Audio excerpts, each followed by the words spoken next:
everybody. Welcome to HWR's coverage of WWE's Clash of Clash of Le Champions without Chris Jericho.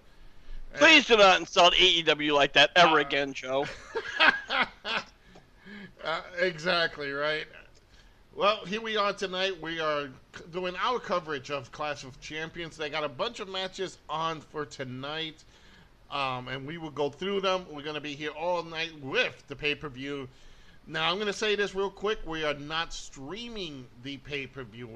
We're giving our commentary and our opinions and results as the match goes on. So if you want to see the pay-per-view, go to WWE Network, order the pay-per-view, tone Michael Cole down, and listen to us because we are far better at commentating than they are. All right, so let's go with this real quick. Let me introduce part of the hardcore crew. Later on, there'll be more coming on, but he is the head honcho himself, the leader of this asylum. He is Rickhead Rick. Welcome to the show.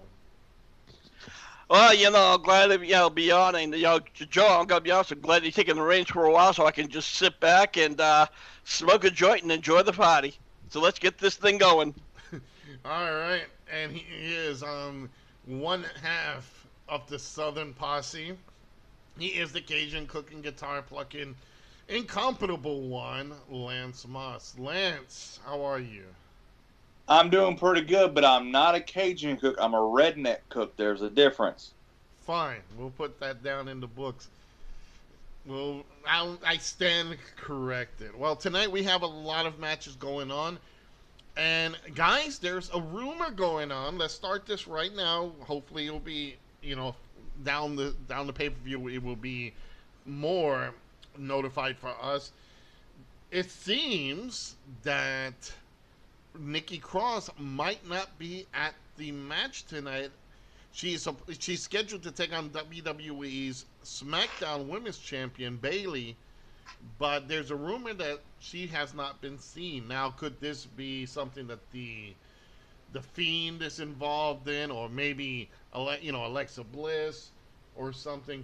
We don't know, so we are waiting to see what's going to happen. But let's go real quick around the table. Rick, I know this is just a rumor, but do you think this will hold any weight? Maybe they changed their mind and wanted to give it to somebody else? Because after all, Nikki Cross's singles championship matches against champions, like, for instance, Sasha or Bayley, have resulted in her losing. She has a record of 0-6. when it comes to challenging for a women's championship. This is nothing to do with the tag titles, but we're talking about singles. Absolutely. Well, let me just say this. I don't know where this, spawned from. Was this anything from, the Observer, or was this from, that fucking shitty wrestling books that are about as dependable as the fucking water and fuck. Yeah, this was from the Wrestling Observer, so... To the Observer, okay, so... Meltzer. Yep. You got it. That's why I say you got to take it with a grain of honestly, salt. Yeah, well, like I said, if you had to ask me, I honestly, I don't see that happening. I wouldn't be surprised if she shows up. If that was going to happen, they would have said something by now. Absolutely. They would have set up, so I that holds no weight with me. All right, so we are waiting for the kickoff, but... Lance, what do you think about this? I also heard another rumor about this situation. I heard she might have tested positive. Right. That was the other thing that I also... Which, if that's so, I hope she's just asymptomatic. Yeah, but you know what? There's a lot of stuff going on in the NXT roster and the Performance Center, so let's hope that she didn't catch anything. Yeah, absolutely. But, as you said, Joe, if they plan on, if she got tested, let's see, even hypothetically, earlier today, they would have not announced it, and they would have had to make some kind of a twist in it, or not even a twist, just to make the announcement. With any luck, I'd like to see it happening, but again, we've talked about our picks and, unfortunately, the rare chances of her winning the title. Yeah, absolutely. Let's go. While we talk about that, let's go down through the matches right now. As it stands, it is the Street Profits will take on Andrade and Angel Garza for the Raw Tag Team Championship. We have Asuka taking on Selena Vega for the Raw Women's Championship. It is Bobby Lashley defending the United States Championship against Apollo Crews, Jeff Hardy, AJ Styles, Sami Zayn. Triple threat match, Intercontinental Championship, WWE Women's Championship. It is Nia Jax versus Shayna Baszler versus Wyatt Squad. Like what we said, Nikki Cross taking on Bayley. WWE Champion Drew McIntyre versus Randy Orton in an ambulance match. Universal Champion Roman Reigns taking on his cousin Jey Uso. And we're looking at it right now. It is for the SmackDown Tag Team Championship. It is Shinsuke Nakamura and Cesaro. I don't know if you want to call them the new foreign heels, taking on the Mexican grass cutters, the Lucha House Party. I think I screwed up House. I think I said House, but like it matters. Yeah, like it matters. Lucha Casa Fiesta. So we are looking at tonight. It just matches actually started, so it is for the SmackDown Tag Team Championship. You know, Rick. While we're waiting for the entrance of these two guys to come to get in, because now the Lucha House Party is in the ring already. Have they done anything with the Cruiserweight Championship? I think that's actually gone to the wayside because I haven't seen or heard anything about it. I think it's in NXT. Okay. Yeah, honestly, like I said, I have not really been following WWE since AEW's gone on, and not to mention since they fucking gone into the, they started the gym and then doing this whole Thunderdome thing, which is painful to watch. But we even talked about it even beforehand, how WWE was going down the hill before COVID broke out. So, shows you my loyalty to WWE. Real quick, let me just say hi to Christopher. He is Trent Killer Syndicate, and he runs the Trent Killer Syndicate Wrestling Association. You can check that out on Facebook. It is an e-fed where not only gamers play WWE 2K20, but he also has workers, actual wrestlers that participate in this. So check him out. Go to www.facebook.com/Trent Killer Wrestling Association. You want to check him out. And thank you, Chris, for liking the stream as well as the 50 stars. Thank you very much. Also, another shout out I'm going to do, the big dog himself, Tony Capone. He is the promoter for the NAWA, North American Wrestling Alliance, and you can check that out at nawawrestling.com. Great guy. I remember that promotion when I first started my wrestling career as a manager.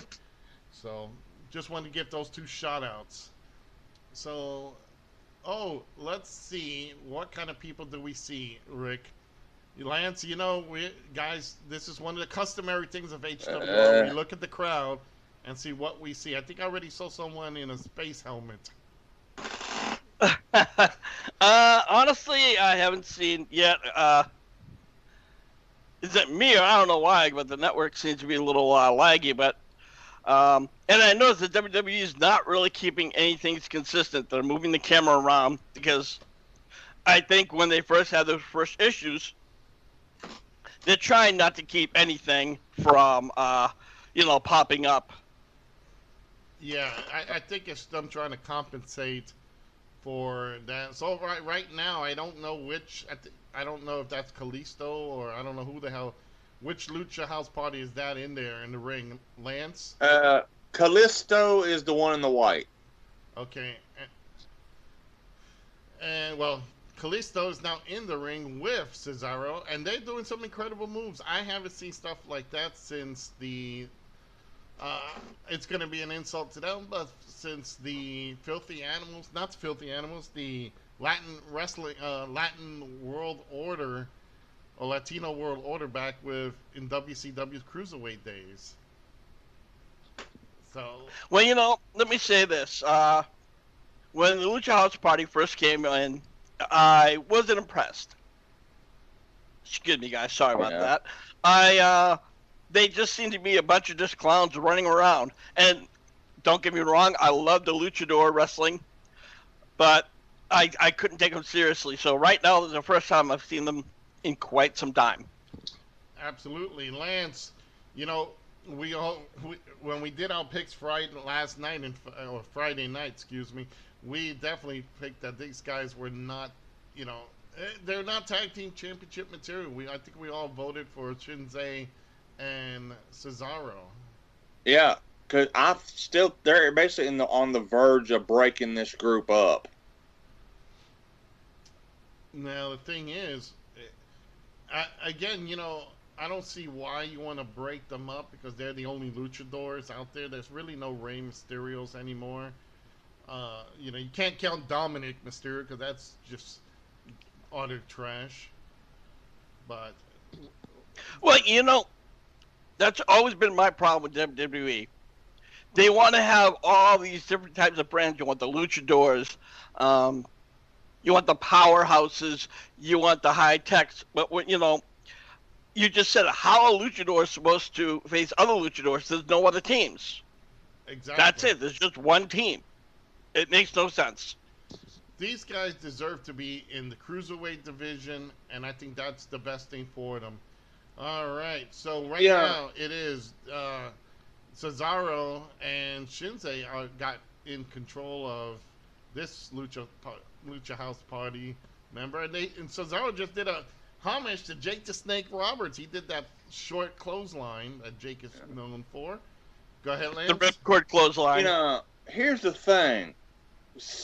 Especially since the Attitude Era, WWE has not properly known how to do a cruiserweight division or a light heavyweight division, whatever you want to call it. Every time they try, it does not work very well. Yeah, absolutely. I think the glory days of the cruiserweight division was always in WCW with Rey Mysterio Jr., Chris Benoit. I know people get a little touchy when they hear that name. Eddie Guerrero, Dean Malenko, Psychosis. You know, I could go on and on. Look back at the WCW cruiserweight division, and that's what they need to do. WWE needs to promote that cruiserweight division on their network. The ref needs to look behind the guardrail because I think Lucha House Party has somebody hiding back there. Look in this crowd. I see someone with a mask back there. You know, Rick, every time I see Shinzei Nakamura, I think he's having a conniption attack or something. Well, you know, I've always been a fan of Shinsuke Nakamura, but I want to go back real quick to what you guys were talking about, the Cruiserweight. When WWE did the Cruiserweight Classic, you know, they started doing the show, which is now 205 Live. It started off great. But the problem is with WWE, they change it. They can't see something for what it is, a great thing. And they say, oh, it's great, but now let's fuck it up. Yeah. I mean, seriously, I think somebody in the back is saying, okay, well, no, this is good. We can't like it. We have to fuck this up. You know, they've done this with so many other things throughout the history, and they just don't know. They could have left it. They had it on Raw, 2 or 3 matches a night, you know, and it worked out. They even changed the ropes, which I'm sure probably was too much of an effort for WWE. But I would have just left it at that. Absolutely.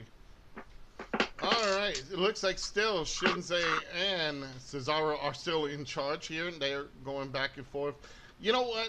And I'm going to say this. I spent as much as I do like Shinzei Nakamura. He's a good talent. He just needs to be put in the position of good opponents in his, I would say, opponents that he can really work with. And same with Cesaro. And the same with the Lucha House Party. You know, they're high flyers. They're more, this is what you need to see more. Now, look at it. I think everybody's clapping. I think they got a word on their monitors. You know, because remember, it's the Thunderdome. The WWE is monitoring them.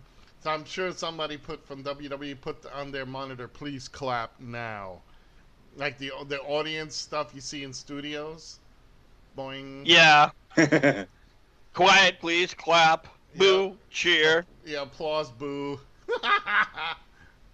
You know. But the thing is I love the the canned fans cheering. It's just bland. It's inconsistent. Hey, It's Rick, they could have took it to the next level. They could have got the old 1970s laughter can. yeah, no kidding. I don't know. Like I said, I still miss. I love when AEW does their fans. They actually have the fans in and they're cheering. I know that a lot of people like this whole Thunderdome thing. I think it's great and it's brilliant and it's cool. I think it's a mistake. They could have done this so much better, and they could have brought other fans in. The second they had the opportunity, they should have taken it, but they didn't want to. And right now, they're spending more money because it's a bigger show. So, where AEW is bringing in fans and making money from tickets, they're spending money by having more fucking cameras and more fucking screens. Yep. I'm going to toss this question to you guys. What if they would have done half and half?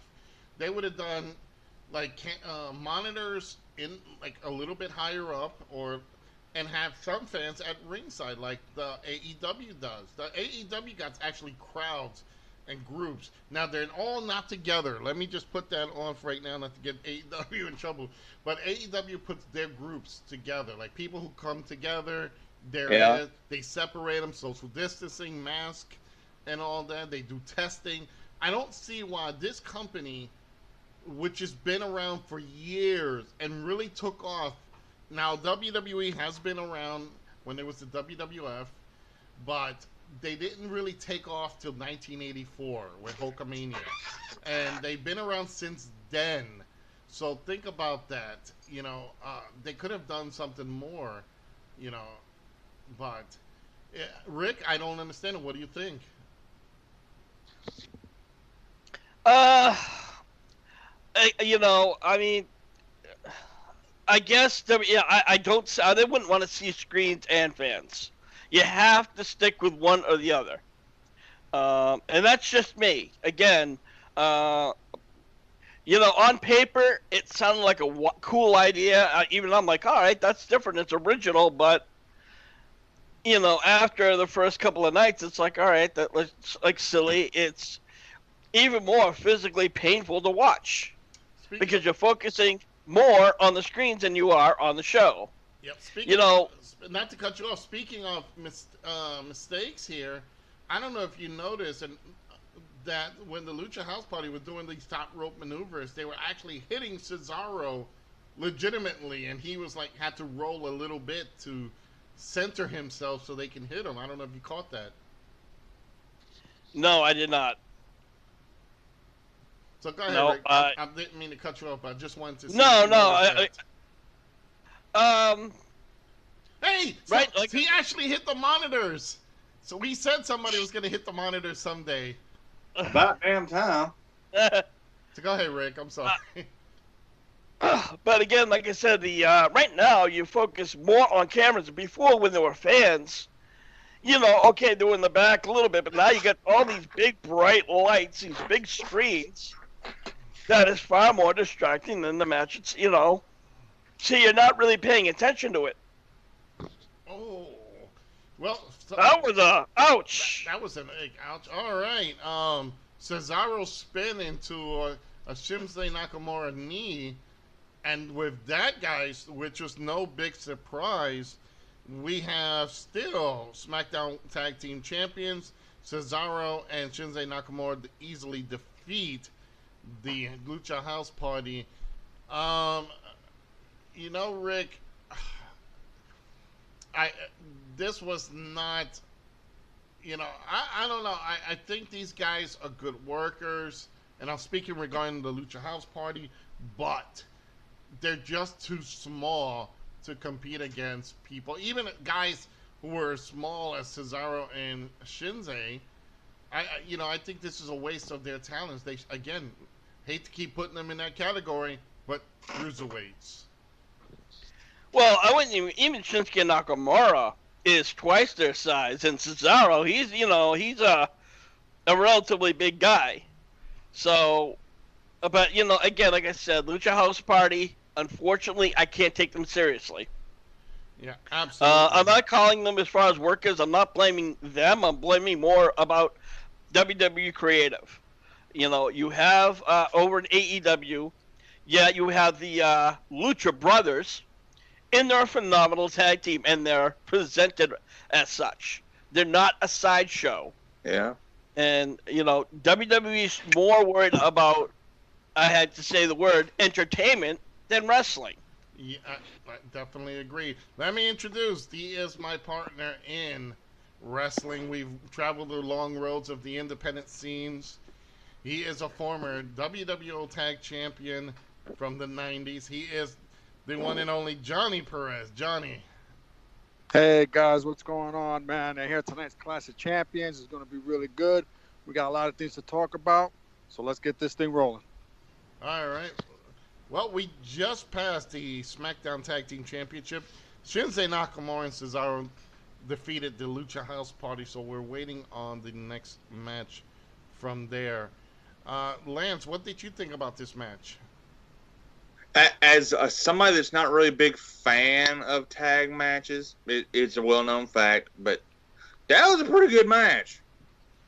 I knew Lucha House Party wasn't going to pick up the victory, but they did a pretty good job. I mean, you know what's funny? You almost said Lucha Brothers, like the AEW faction, but they're basically, it's the same. You could say it's the same kind of concept with that. Yeah. So, but let's go. We still got a lot more matches. We're seeing the promos of Randy Orton and Drew McIntyre, so they'll be doing this later on for the WWE World Heavyweight Championship. Wasn't there supposed to be a second kickoff match? Yes, it's supposed to be Asuka versus Selena Vega. Unless they're going to do it in under 5 minutes, I don't think so. Yeah, right. They're eating up this much time. They probably just do it as an opener, but they should never, they should have never put it as such. I like when they bring in, like, here is Drew McIntyre bringing in. This is, again, folks, you can see this on YouTube. This is free. This is the kickoff. So WWE allows you to watch the kickoff. But, they're showing this match. Well, they're showing this build-up for the world title later. And that seemed interesting. I'm definitely going to say match of the night. Match of the night is going to be the triple threat Intercontinental Championship. Jeff Hardy, AJ Styles, and Sami Zayn. So, geez, it's odd to see Randy Orton the one getting taken out. That's the whole storyline. Yeah, that's why they're doing this, ambulance match. That's the step. It's just weird. It's just weird. I've never seen him get carried out like that throughout his entire career. Well, I think they're doing that to give Drew McIntyre even more of a push, to give him a little bit more, solidify his character, solidify him as a WWE champion. Okay. So we are waiting for hopefully the paper. This is just to build it for the pay-per-view to start. So while we go through here, let's do some quick shout-outs again to the NAWA, North America Wrestling Alliance. That's Big Dog Tony Capone. He runs that, and you can check them out at nawawrestling.com. You can also check out my buddy Trent Killer Syndicate. He runs the Trent Killer Wrestling Association, and that is on Facebook. It's an eFed, so check him out. Just do the hashtag TKWA, but he is on Facebook, facebook.com/Trent Killer Wrestling Association, a home for basically for players who like WWE 2K20, and that is both wrestlers and gamers team up or battle each other out. Real quick, Lance, let's go to you real fast at the start of the program. Tell everybody where they can find you. Well, you can find me at youtube.com/LanceMossTV and also twitter.com/LanceMossTV. And right now, I'm just doing the Lance Moss TV and Friends Coffee Time on Tuesdays at 7 Central, 8 Eastern, and some weekends, same time. But, yeah. All right. Johnny, I know we haven't talked for a while. We mostly talk wrestling. We talk about old school stuff. Johnny, again, was part of the tag team Armed and Dangerous, and prior to that, the Latin Lords. He's up and down with me back in the 90s. My team used to go against his. So. Man, we had a lot of fun too, man. Tell everybody what you up to these days. Nothing. Just finally, everybody's back to work and doing really good. I haven't done any of the Uber Westchester since the pandemic started, so I haven't done any new videos or anything. But just doing my 40 hours, getting paid, and just trying to live through this whole pandemic nonsense until November 4th after Election Day when the vaccine will come out. Yeah, that's what I said. By the way, I'm going to do this on air. Happy birthday, old man. You're 47 years old. But what the fuck am I talking about? What the fuck am I talking about? I'm 51. So we're part of that old school Thank God you're crew. older than me, Joe. Thank God you're older than me. Rick, let's go to you. Tell everybody about HWR. Well, HWR, where you give all the hardcore wrestling news, rumors, and of course the Four Corner Rants every week. I always post new blogs. I just posted a funny little meme regarding Retribution and a funny resemblance to the guys from Weird Science. Remember the biker party? So if you're not an 80s fan and you don't know Weird Science, and you're probably like, what the fuck is he talking about? But I digress.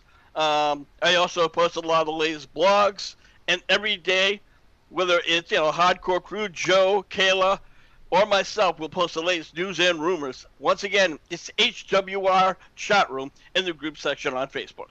There we go. And again, I am Joseph Scoldren Knight. You can check me out on Facebook and YouTube and Twitch. Just do the hashtag Scoldren's Realm, and I am there. And I do a lot of game stuff. I'm going to be doing board games as well soon. I'm setting up my studio for that. Looks like, Rick, they're getting the ladders in place. I can't believe that they're actually going to start this. This is going to be the opener. This is a bad idea. This is bullshit. Yeah. Well, you know what, though? How many times have we seen this? We've seen WWE titles, championship matches open up at a WrestleMania. This is nothing. It sucks, yes. It's stupid, yes. But unfortunately, it's not shocking. Yep. This is. I think everybody knows that this match is going to steal the show. But why put it as your opener? This should be almost close to main event because of the way it is. But they know this is. I think every promoter, including myself, have done it in the past. You do one match that really boosts up the crowd, and you give them that wow moments. That's why WCW used to do a lot of the cruiserweight matches in the beginning, just to hype people up, or to the third place on the card. Johnny, we've been in there where we've seen hot matches start out the show and then it fizzles straight down. Oh, absolutely. We've seen plenty of that happen so many times. That's why when we did our shows, we try to get the crowd going from like, oh, okay, to whoa, this is better. Oh my God, this is great, and until you get to the final match. This way, everything goes in alignment. Because if we do the hot stuff first, everything else is just mediocre after that. Absolutely. Lance, we're going back and forth on this, and it seems that WWE is going to get this match out of the way. Big mistake or no? It's basically like jacking off, nutting, and keep jacking. Okay, thank God he's always not here. But well, I mean, they're going to blow their load, and then it's just they've got nowhere to go. Moments, huh? Yeah, and then they've got nowhere to go. All right. Oh God. They even had to advertise that John Cena's narrating this whole fucking promo. Oh, Thank geez. God I have it muted. Me too. You know, the only reason why I saw it is I saw the whole opening thing, and I'm like, you know, Johnny Cena is not doing that great nowadays, guys. I mean, he's doing commercials. He's doing some kind of where he's riding a horse, and it's about like some kind of like a drink or something like that, some kind of a liquor. I don't know what it is, but you know, he was supposed to go out and hit Hollywood. What? You talking about John Cena? Yeah. Yeah, that's for Experian. That's for you boost up your credit score. Okay. All right. I don't know. It looked like it should have been a liquor commercial because they paid very little attention to it. Yeah. He did that whole Bumblebee. Coming to a college near you. Yeah, no kidding. He did the Bumblebee thing, and then that's it. Has he done anything else? Yeah, he's involved in 2 franchises that I care about. And it's kind of pissing me off. He's going to be in the next Suicide Squad, and he's going to be in the next Fast and Furious. I can't have nothing. Oh, God, really? I can't Would have suck nothing. Rock off to get in there, or what? I don't know. Well, you know what, guys? Let's look at this. I need a drink. Already? Save Yeah. the hard stuff for later. Also, tonight, Roman Reigns will be debuting new music as well as possibly without maybe a change of outfit. Not much the pants, probably a different pants, but he's going to come down shirtless because he says the Shield thing is done. It's time to move on. It's time to get away and move on to something new. So this is good. I like this. You know, why they're promoting the whole, you know, tribal nation with him and his Samoan cousins, and then he beating up on his Samoan cousins. Is that tough love, Rick? Honestly, I think they were testing it out to see how it was working, and then they wanted to quickly turn him, and that's how they had to do it, because if he'd walked out as a tribal chief, you know, with Paul Heyman right off the bat, people would have been like, okay, where's this coming from? You know, if you remember when Seth Rollins, who's a huge heel, you know, when he left, this is before he did this new fucking Monday Night Messiah bullshit. He came back for the awards, and the fans were cheering for him. He had to come back first as a heel, but then he quickly turned babyface. So I think that's what that was. It was a situation where they had to bring him back as a babyface real quick, and then switch it. And I don't know if Johnny, I don't know if you've heard or know anything about Roman Reigns now teaming up with Paul Heyman. I kind of saw something like that and was like, that's the best they can do is, you know, he loses Brock, he gains Roman Reigns. Oh, man. I mean, again, the whole heel turn, I just don't see it lasting long. I really don't. And if that's the best Paul Heyman can get, you know, it's time for him to leave as well. Well, actually, it's funny because they kicked him off creative. Yeah. He was doing Really? creative. So he's Yes. done with that. No wonder they gave him Roman Reigns. Well, you know, honestly, a lot of people have said that, you know, this whole change, because it's not, he's doing the whole switch over. He's changing his gear, he's changing his music, and again, he's calling himself, what I quote, the tribal chief. And it's not his yard anymore, it's his island. Yeah. First of all, how many of his fans actually know who his great Peter Maivia? Who knows of his uncles and his father? Half the fans don't even know who these people are. You tell a fan nowadays, you know Chief Peter Maivia? Who's that? I have no idea. Yeah, which he That's was Rock's granddaddy. Yeah, which he was, you know, High Chief. He was known as the High Chief Peter Maivia back in the old AWA and WWF days. But let's go straight. We are now live, and here is Clash of Champions. I can't believe it. I said this before the pay-per-view started.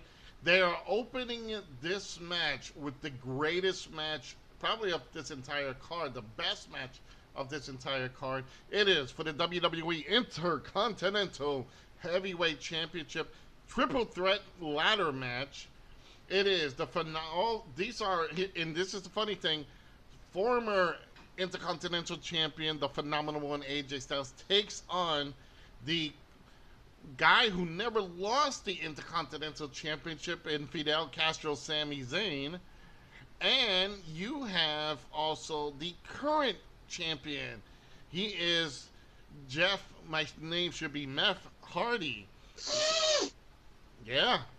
So you got the three of the best workers, well, two best workers and one Fidel Castro in a match.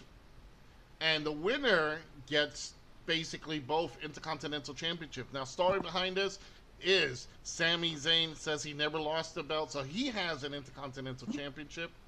Then you have Jeff Hardy, who won the Intercontinental Championship when they declared it vacant.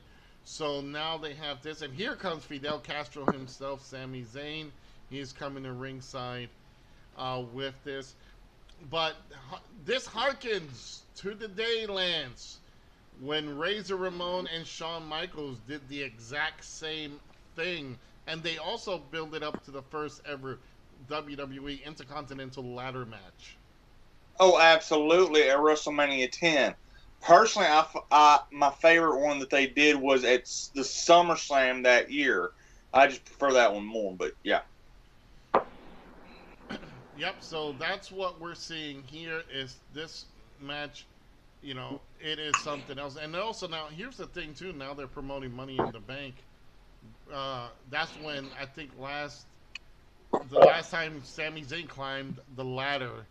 So this is the, you know, this is where he stands on. And here comes the Meth Hardy. Now Jeff Hardy also has petitioned to use his old music, and I don't know if I'll have to mute this real quick just to listen real fast. If they have it, none of you fans can. Nope. He is still using the old Hardy's theme. He wants to go back to using, I guess, Onyx. That was his thing. So, but you know what? Now we're waiting for this match to begin. You know, Rick, I brought it up to Lance, the Shawn Michaels Razor Ramon battle. You know, do you think we'll see this type of classic with these three guys? I would hope so. I mean, definitely, you know, when you have AJ Styles and Jeff Hardy, you know, two great guys who've always done these type of specialty matches, ladder matches, cage matches, you know, etc. And Sami Zayn, again, I was a fan of him, so I haven't seen him in a while, but I don't think they would put him in this type of match, if they didn't think he'd be able to pull it off. So, like you said before, Joe, I definitely see good things coming with this match, or at least I hope that's what happens. Now, ladies, to give also everybody an update, Sami Zayn was gone from the WWE not because he was fired or anything like that, because he was afraid of COVID.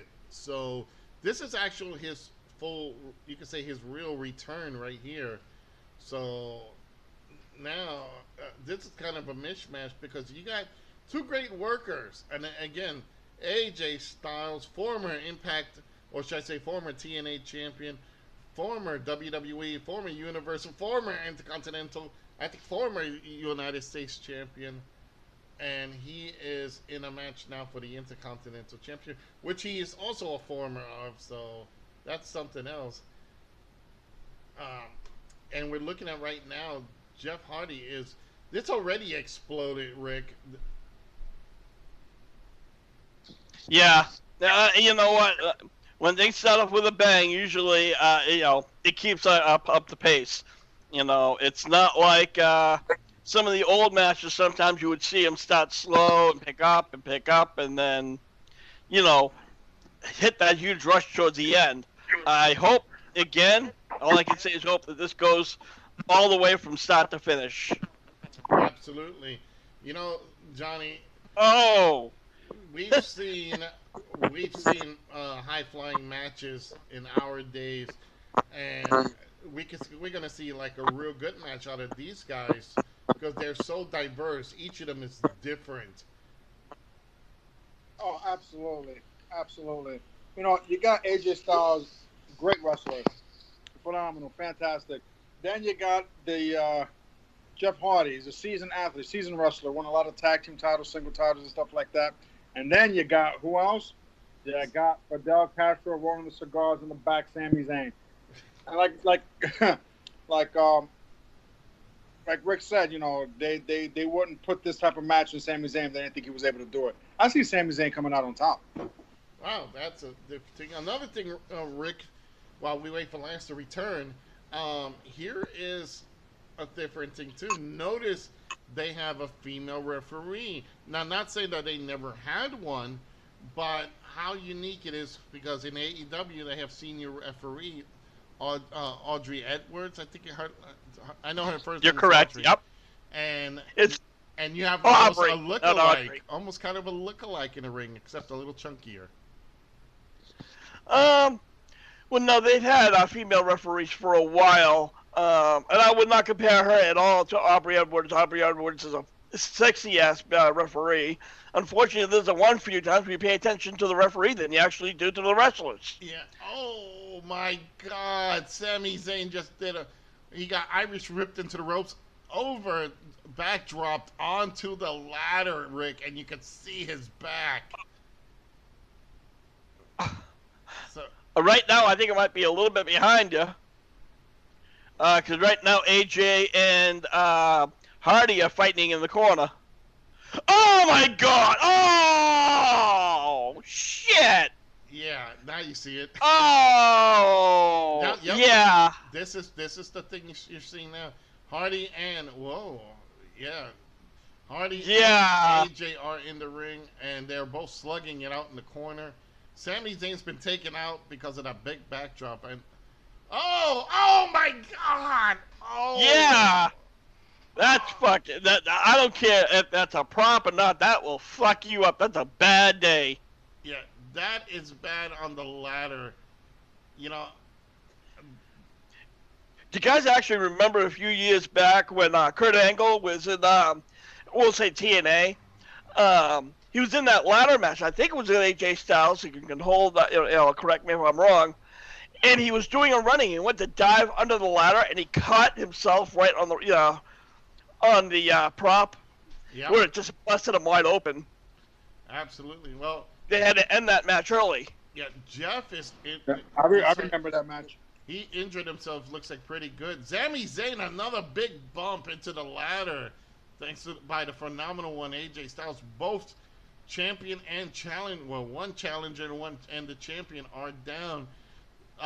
If you guys don't know, if you are not watching the network, Jeff Hardy took an incredible bump on the ladder, but we're talking about the metal rungs in the middle of the ladder that separates the ladder, and he took a really headed hard, and he's down.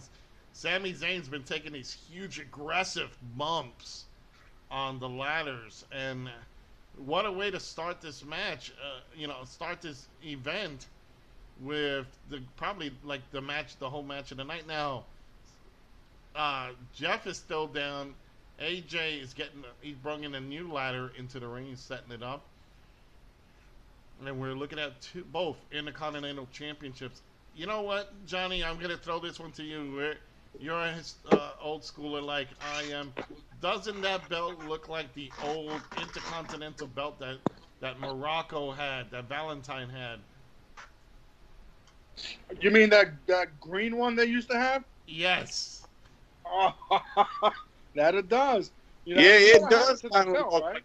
It does kind of look like the Patterson belt. There you go, the Patterson belt. That's what it's called. You know what? I'm gonna be honest with you guys. So still, I like the old classic, or at least I'll say the '80s era, when they had the white strap and the Intercontinental belt. The one that I thought that was probably one of the better ones. Ricky Steamboat, if you remember, he had that.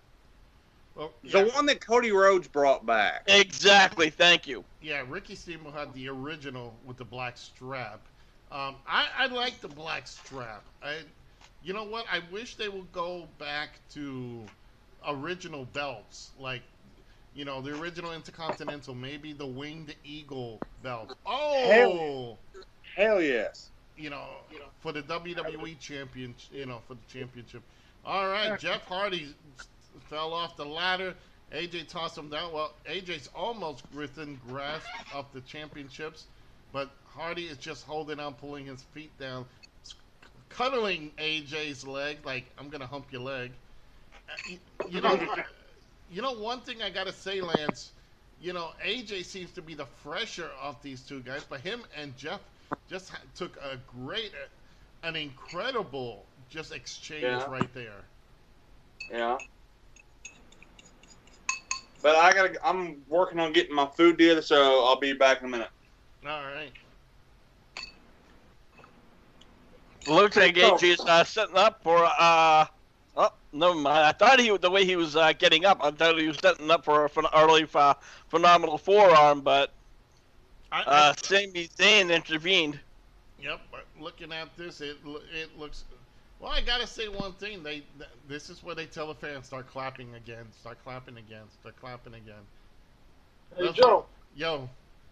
You know what happened to that old Intercontinental title belt that Morocco and Valentine had, right? Well, if I remember, Valentine destroyed it. Yeah, but you know what happened afterwards? No.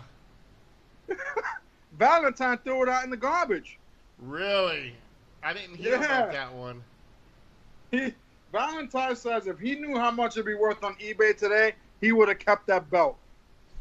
Whoa, AJ now with a backdrop into the metal ladder, courtesy of Sami Zayn. Now Sami Zayn's starting to shine a little bit because he's the one that's after taking an abuse, he did like a back suplex to AJ Styles. So AJ is now down. Jeff Hardy is down, and here is Sammy. My name is Fidel Castro, or I look like Fidel Castro. Is now climbing the ladder slowly.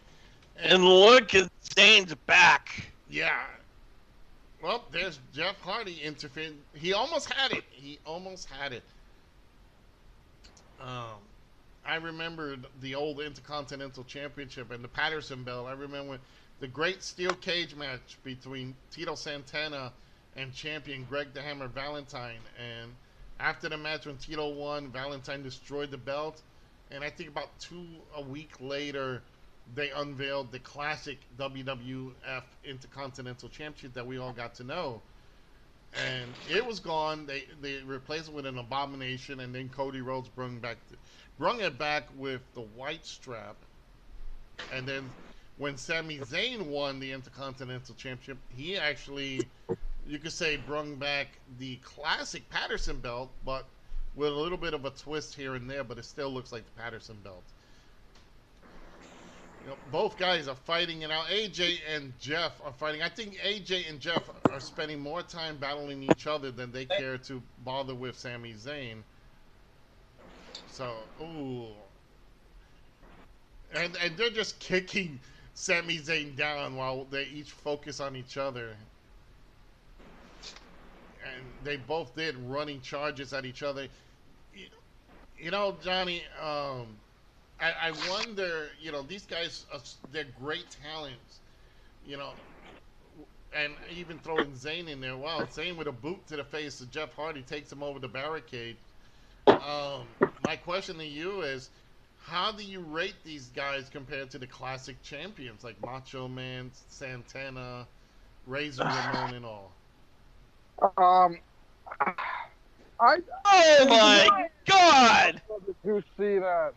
Oh, Jesus Christ! What the hell? That was fucked up! Threw it at him like a fucking torpedo! Joe, remember over at AEW at All Out, where the Inner Circle put fucking Darby Allin in a bag and just picked it up and blindly threw him?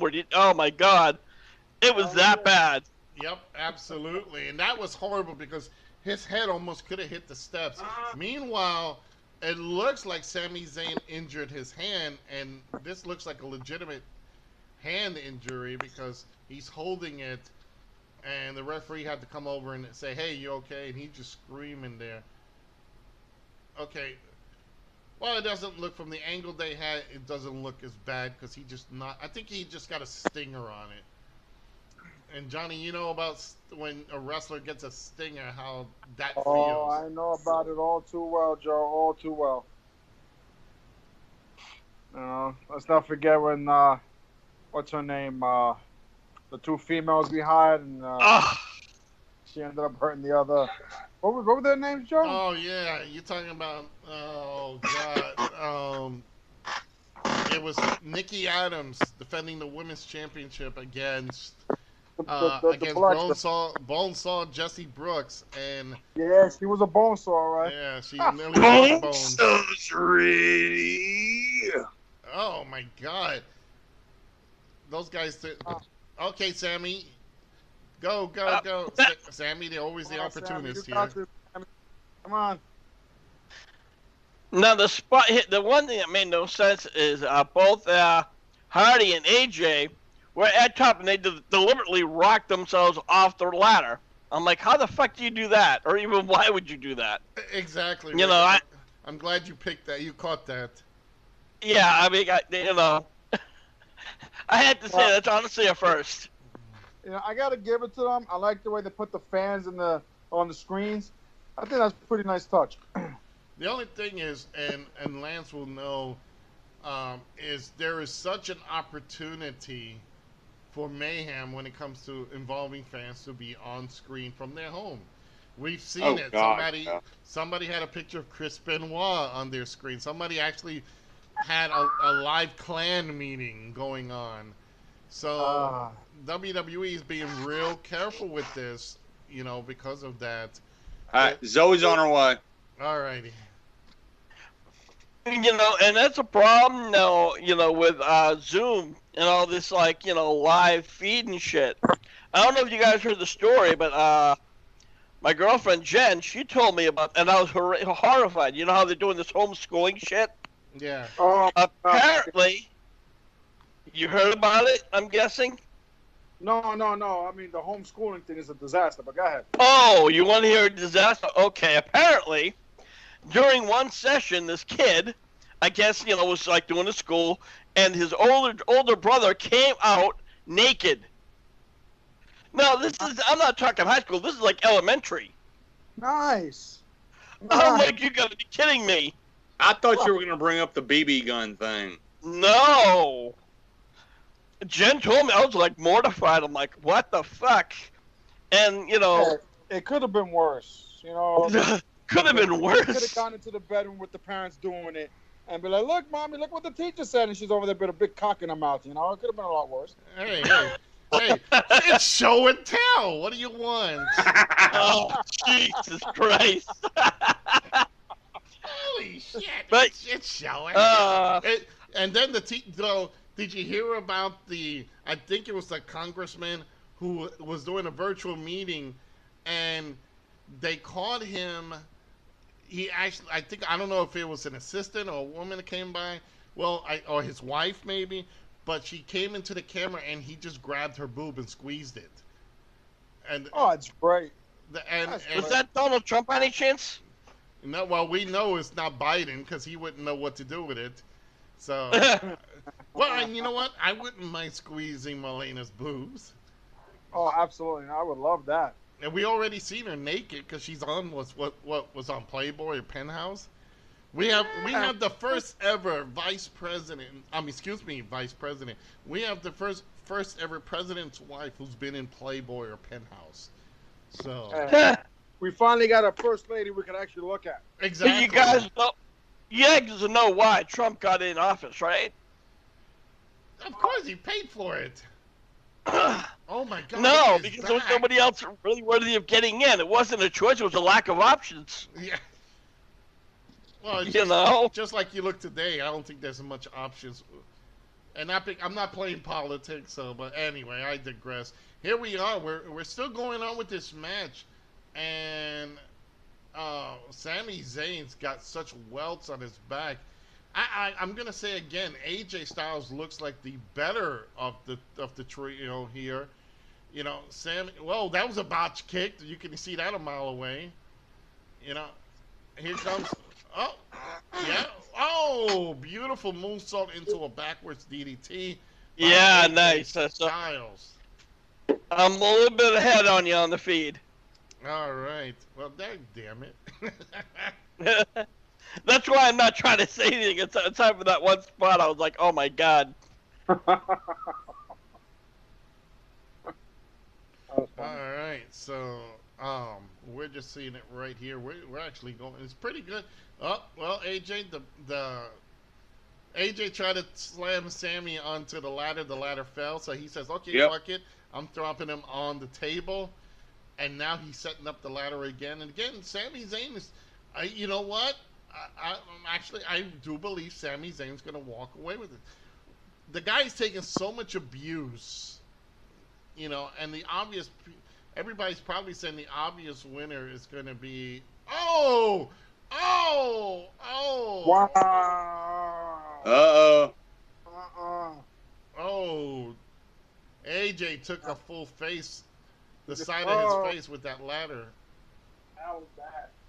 Hey, look at all those tattoos. It even says "Eat at Joe's" here.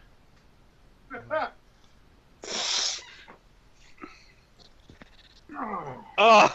Come on, and Jeff. This now. Here we go again. Sami Zayn on the ladder, lying down, and here's Jeff doing what Jeff Hardy does best: climb the tallest ladder. And he's, oh my god. Oh No, Jeff, don't. Hey, It's looks not like the something. Crow. Oh my god. And Oh, he crashed. yeah. And he crashed right through the ladders. And Yeah. Sami That Zayn was, Sami Zayn is down. They got a broken ladder. Both referees had to come by because they have a backup referee. Had to make sure they were good. Rick, I'm going to toss this quick question to you, then it's going to go around the table. How long does Jeff Hardy have left? I don't know. Honestly, you know, he's done a lot of these big spots, and, you know, I thought he would have been gone by now, especially, you know, with all these demons with drugs and stuff and all these spots. He's had more injuries than you could probably count. But you know what? I want to, you know, on a quick thing about that last move. You know, the only thing that I think Sami Zayn must be thinking right now is saying, fuck, I should have stayed in quarantine. Yeah, Lance, you know, you look at Jeff Hardy, he's taking all these bumps and all that. He's not young either. He's an older guy, but he's not old like Hogan and these guys, but he is up in his 30s, I believe. So his body must be taking a horrible toll. Lance? I think he's not with us. He said he'd be right back, so. Okay. Well, Johnny, I'm going to toss that to you then. You know, imagine when this guy's in his 40s. Listen, the way I see it, if they don't give him a hot dose, he'll be around for a couple of more years. And he is 43. He is 43 43. currently. Wow. Yep. He keeps doing that stuff. He ain't going to last till 46. That's You know- what the hot Well- dose is for, Joe. Jeez. You Well, know, if you think about it, look at, you know, The Undertaker. yeah, you look- know, look he's- how bad he is.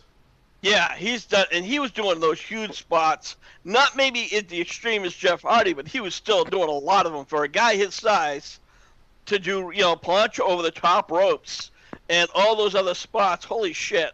The Hell in a Cell matches, the ladder matches, you know, last man standing, and he's what? He's like 52 now, and he's just in rough shape. Oh, yeah. I think the most famous one, Rick, is him doing those jumps over the top rope in and out of the ring. Looks like the Yeah, referee just told Jeff Hardy something too. She first told AJ, then she told Jeff. Jeff can't even get up. Do you guys see that? Yeah. Told him to bring it home, Joe. Yeah, most likely. I think they just told him to bring it home. Hey, bring it home. Wow, look at that ladder. It is completely snapped. Now, those are aluminum ladders. They Now, don't hurt. you could gimmick them, but they still will break. Oh, absolutely. Absolutely. You know, Johnny, you and your partner, you know, I say the late great, you know, Noel. He was it was probably when you guys were the Latin Lords and you were reigning champions. You guys took on, you did like your fair share of different matches. I mean, you took on my team NC-17 back in the day, and it was all hardcore. And then you guys took on like the Haas brothers, Russ Haas, who passed away, and we all know Charlie Haas. He became one of the members of the World's Greatest Tag Team. You know, you've been in different type of tag matches. Yeah, you know, it's never easy in a tag match. You know, I mean, you're in and out. You're doing it. You know, you're hoping that your partner's reading the same sign languages that you're reading. This way, you guys can try and get the win over them. You know, it's never an easy thing when you're doing a tag match. Just got to make sure you look out for your partner at all times and just keep the signals going the same way, so we both know what you're doing. Absolutely. Oh my God. Joe, you got to keep an eye on this one. This is gonna look painful. Yeah. Oh, it really is. Look, and now, guys, this is the thing we're looking at right now. Sami Zayn has gotten 2 handcuffs. So, you know, the logic here is handcuff him to the... Oh, no, not the ear No. thing. It's not a handcuff. Yeah, it's... Honey's getting a new earring. Oh, no. Well, hey. What the hell? Yeah, Oh my God, that's fucking hilarious. well, put it like this. Randy Orton He must did be getting worse. some notes from Randy Orton. Yeah, Randy Orton did worse, so... Yeah, he did. All right, welcome back, Lance.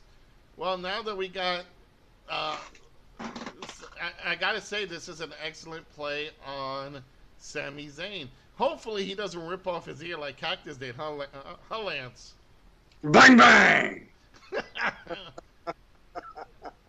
Well, really good thing Big Van Vader's gone, or else, well, Yeah. that might have actually happened.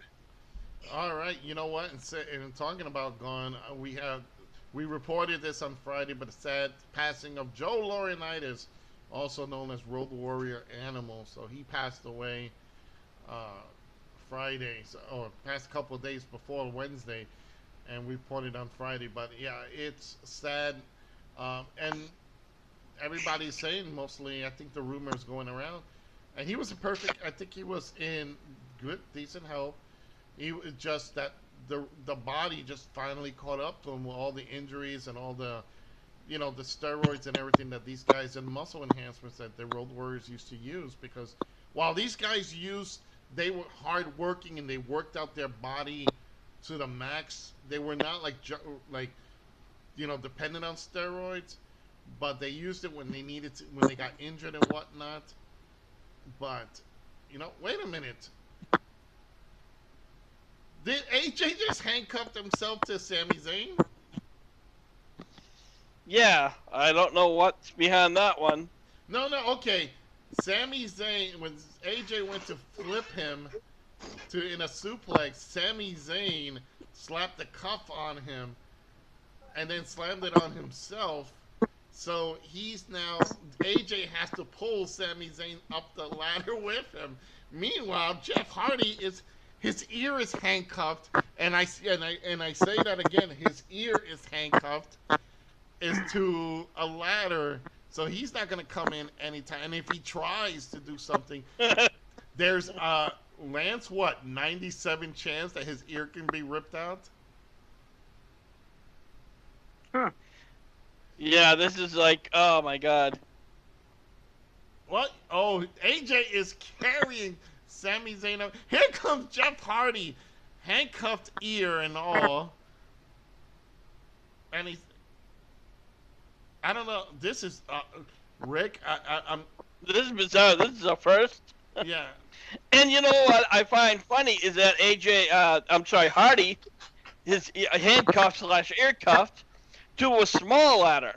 Yeah. So now, putting that in perspective, I think that Jeff Hardy might actually win it. Oh, no, wait. Sami Zayn's hold got on. the key. He's got the key. Yeah.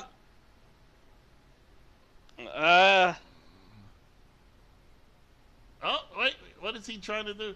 Sami Zayn is, you know, trying to... Match over.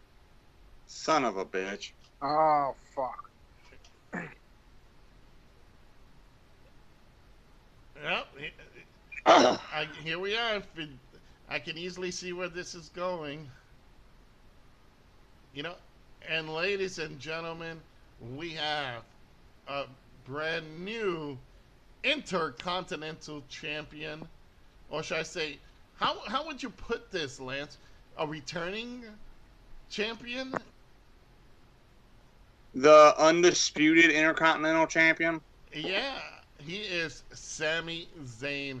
Sami Zayn is the Intercontinental Champion once again. He handcuffed Jeff Hardy. Technically, didn't he ear cuff him? Yeah, he ear cuffed him, and he handcuffed AJ to the ladder. So, you know, Told you he was gonna win. so we have a brand new champion there, or a return champion. I don't know. I give up. Yeah, you know, honestly, for half a second, I thought that spot's so ugly.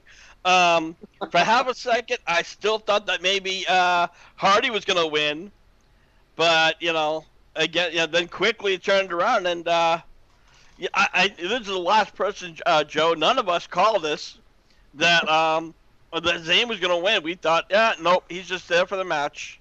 No, Yeah, I called it. you know what? And here's the thing. He was taking great abuse, and normally when somebody gets that much of abuse in the ring, usually they walk away with the championship. I would say the best wrestler that ever happened to was the Honky Tonk Man, who took a lot of beatings, but he always walked away as the Intercontinental Champion. So Greatest Intercontinental Champion of all times. Exactly. Right. So we will have to see how this goes. So again, we are looking at 2 matches down. It is Shinsuke Nakamura and Cesaro still retain the SmackDown Tag Team Championship over Lucha House Party. Sami Zayn regains the Intercontinental Championship in a triple threat ladder match over Jeff Hardy and AJ Styles. Who would have thought? And look, now they came out to interview him too. Sammy, look up. Damn it! She looks like she could just open that belt and just flash people. Yeah, why not? Is this Kayla Braxton? I think that's her name. I don't know. I don't know these people anymore. If it's not Mean Gene Oakland, I don't know who it is. Yeah, honestly, I don't know any of the backroom interviewers. Well, I think that's Kayla Braxton, and I swear she looks like she's wearing a doctor's smock that she could just open up, and she's in a string bikini, you know, underneath that. But yeah, so again, you know, first match of the night. I know it's too early to call, Rick, but best match so far? So far, like I said, yeah, absolutely. You know, we talked about this could have been, you know, the match, you know, one of the matches of the night of the Dark Horses, we called it on Friday night. And, yeah, definitely, this is an opening match, great opening match. Had to give it 5 stars without question. Absolutely. Let's go to you, Lance. What do you think? About? This being already a match of the night. Oh, absolutely. All right, Johnny, same thing. Match of the night so far. I know we only have 2 matches down, but so far this is going to be what we all picked as the match of the night. A great match, a lot of good spots, good bumps. You know, they entertained. Hey, somebody invite Zoe. All right. Hello?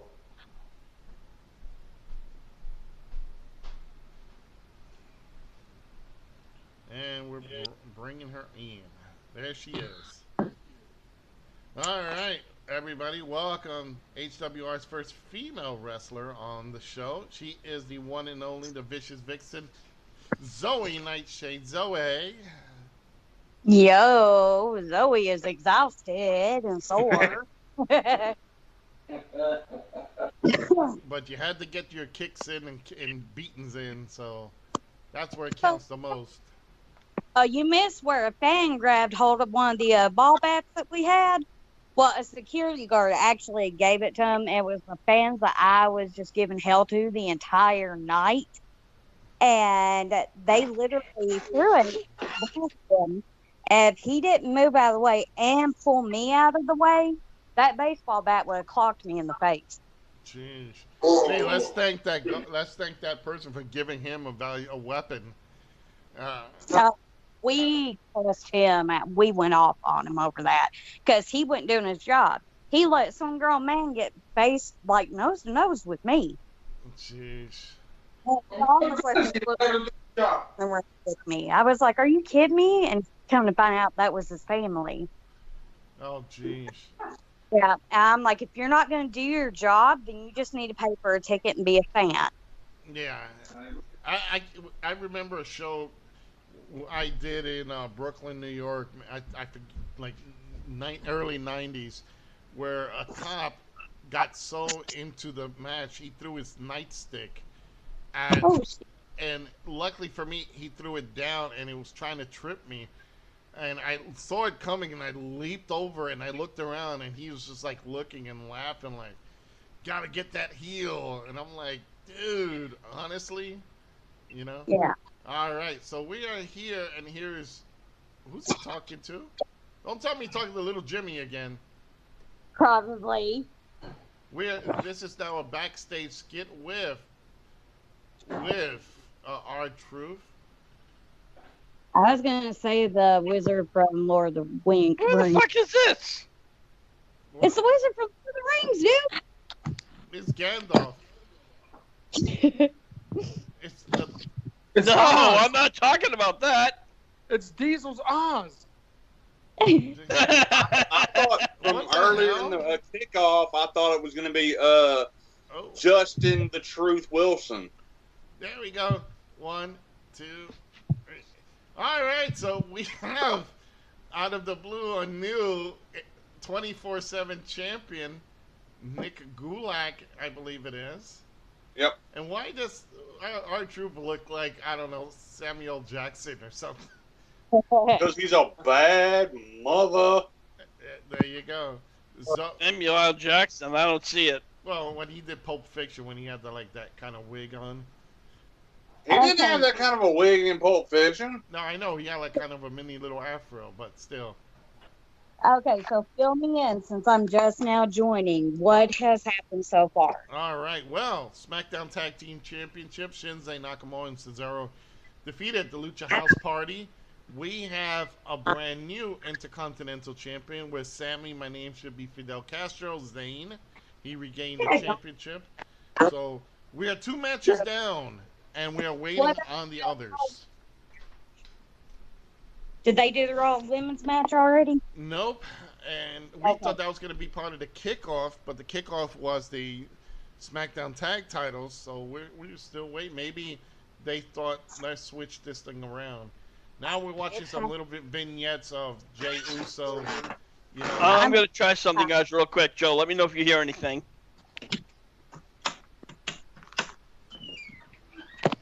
Anything? No, but I heard the door open and close. That's me. All right, good. All right. No, because I had audio going, and I just wanted to see, you know. All right. Well, here we are, ladies and gentlemen. The match we've been looking at, it is for the Raw Women's Championship. It is Zelina Vega challenging the Raw Women's Champion Asuka, and this is our actual first time we get to see her in a actually wrestle singles match. A little history with Zelina Vega. She was a former TNA Tag Team Champion, and now she is in here, and she looks kind of not sure of herself. You could look and see it's like she's don't have the confidence. At least I could pick that up out of her posture. You know. Well, there was actually some more. I don't know if you knew this. When she was originally brought in for the WWE, they brought her in originally as a coach. Yeah. I didn't know that. Yep, they brought her. That was the idea. I'd like to see her do something. You know, hopefully, she's kind of kept up, and this match will tell the time. You know, see if she's done anything. it'll Yeah. definitely be. Well, I'm not sure what the word I was looking for, but I guess it's the test to see how things are going for. yeah. Let's see if she's actually, because she wasn't a great worker in TNA, and she's not a great worker in her other bouts so far. But obviously, they must see something in her. Vince sees something in her, for her to get this opportunity at one of the best workers in the WWE, and it's Asuka. Asuka's in a class right now. She is one of the few top women wrestlers, because you have Charlotte Flair, as much as we make fun of her. We have Bayley. You have the Botchamania, Sasha Banks. But, you really don't see much. Natty Neidhart has been in there. So it's, right now we're waiting to see how this match goes. But I know for a fact Asuka's not losing his belt right away. It's too soon, and especially to someone like Zelina Vega. Well, you know what, and I think that's why they gave Zelina the shot. It's they didn't want to put any big names on there for a big match. Probably, it's like you can either say they're not. Nobody's moved up the ladder yet, or like you said, they want to keep the title on Asuka for a little bit longer. Yep. Now the former champion Sasha Banks. She is now filming in The Mandalorian. Her character is Sabine Wren, who is part of Star Wars Rebels. So that's a little Star Wars tidbit for everybody. Make sure you check her out. It'll be out soon, and that is only on Disney Plus. And one thing I'm gonna say, Johnny, Asuka's kind of posturing, making fun of her.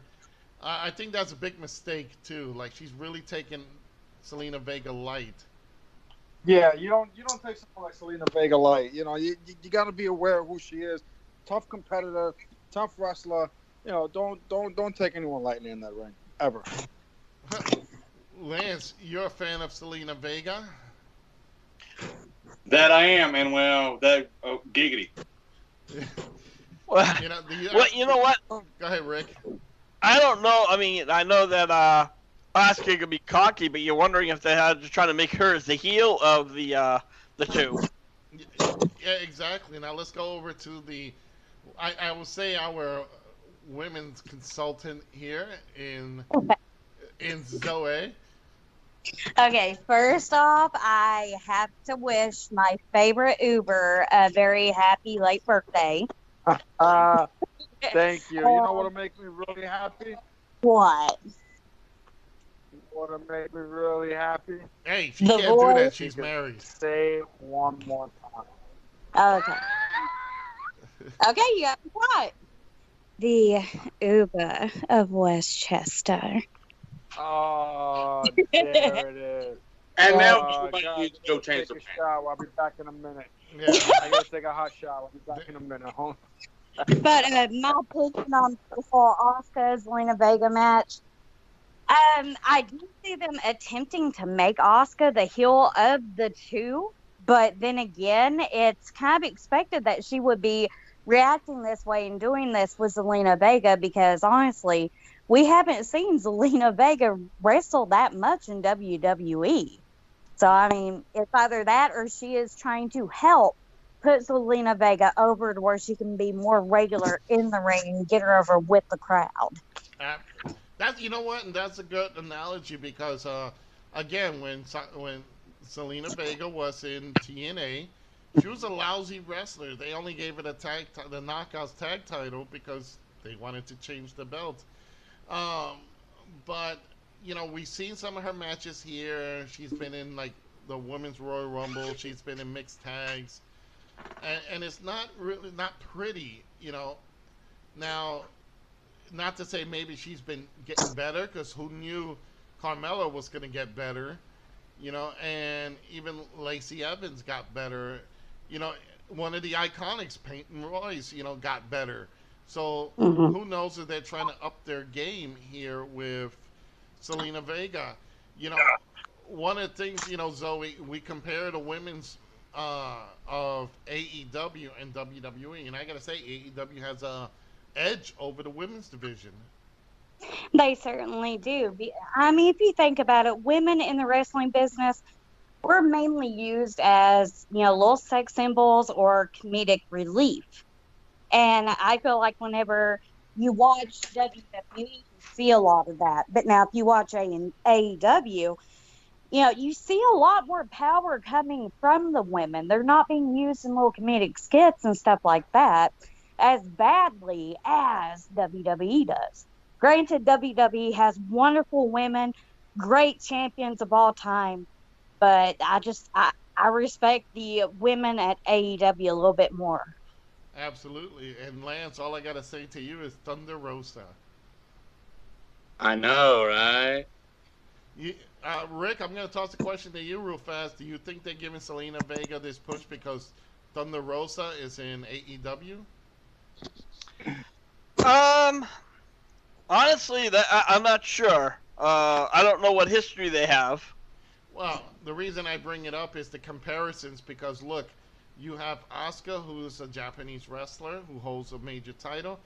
You have I'm sorry if I forgot her name, but over in AEW, Hikaru Shida? Yeah, Hikaru Shida.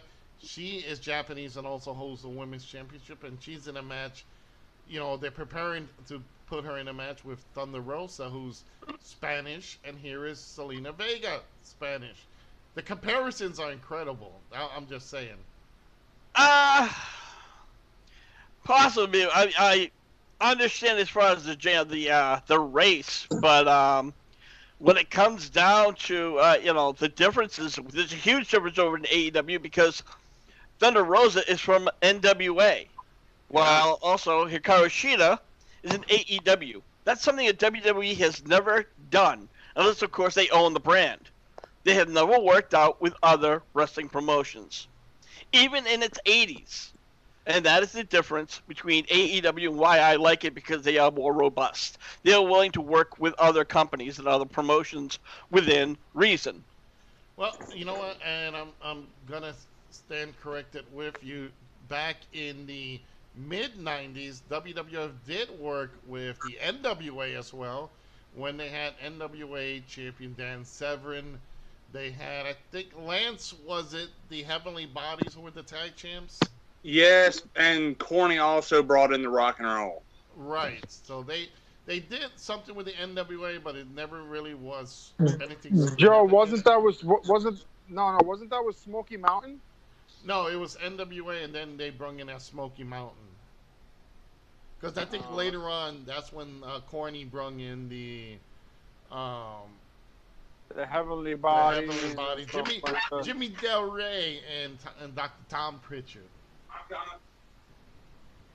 Hey, is that right? Oh, rolling leg kicks. It's funny. We're looking. Hey, a kid got a Money in the Bank box. Hey, mommy bought this for my birthday. Oop, oop. Oh. And there's a milk also get fat. Match over. Yep. Match over. Match over.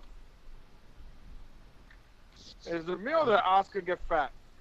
Yeah, she's getting chunkier. She's not hungry anymore. That's what it is. Yeah. All right. Match over, Lance. Submission. I'm taking that as a yes. Yep. All right, everybody. Once again, Raw Women's Champion, Asuka, which was a no-brainer. We all expected this. This was something Selena Vega did a couple of good moves. She is improving, but it's got a long, long way to go. Honestly, I think Selena Vega needs to go to NXT, practice and learn down there, and then before they even consider her again. Not that she didn't do anything good. I mean, it's not like she just botched everything. But honestly, I could see a couple things wrong with her. One, her outfit. She's really skinny. She should have been more tighter, especially around the shorts. Her skills, definitely Asuka helped her a lot throughout the whole time. Oh yeah, Oscar did help with it. She really did help with the match. You can tell. And now we have this interview here. Asuka, Well, tell us how you feel. I feel very good. I feel very. I'm channeling my inner Mr. Fuji and Godzilla. Morako-san. Morako-san. What the fuck?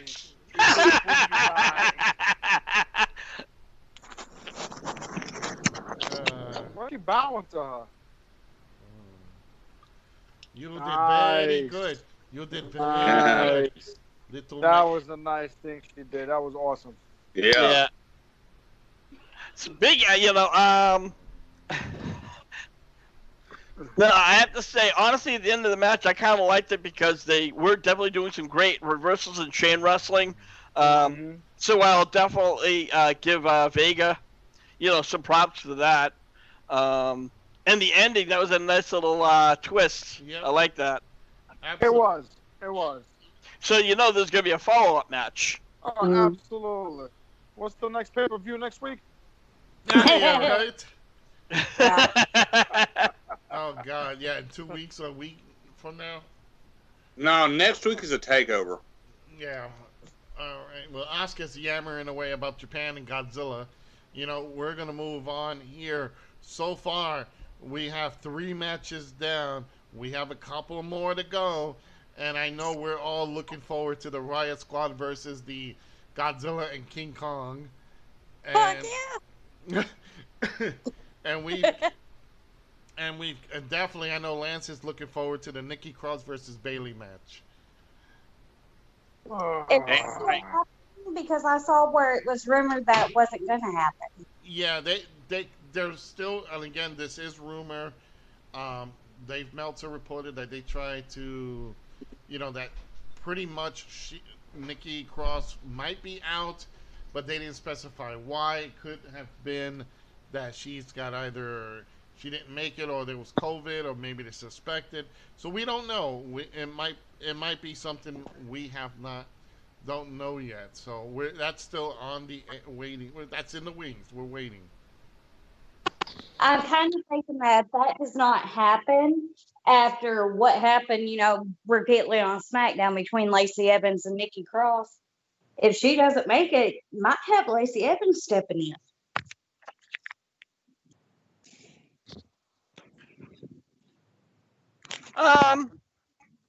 Or not.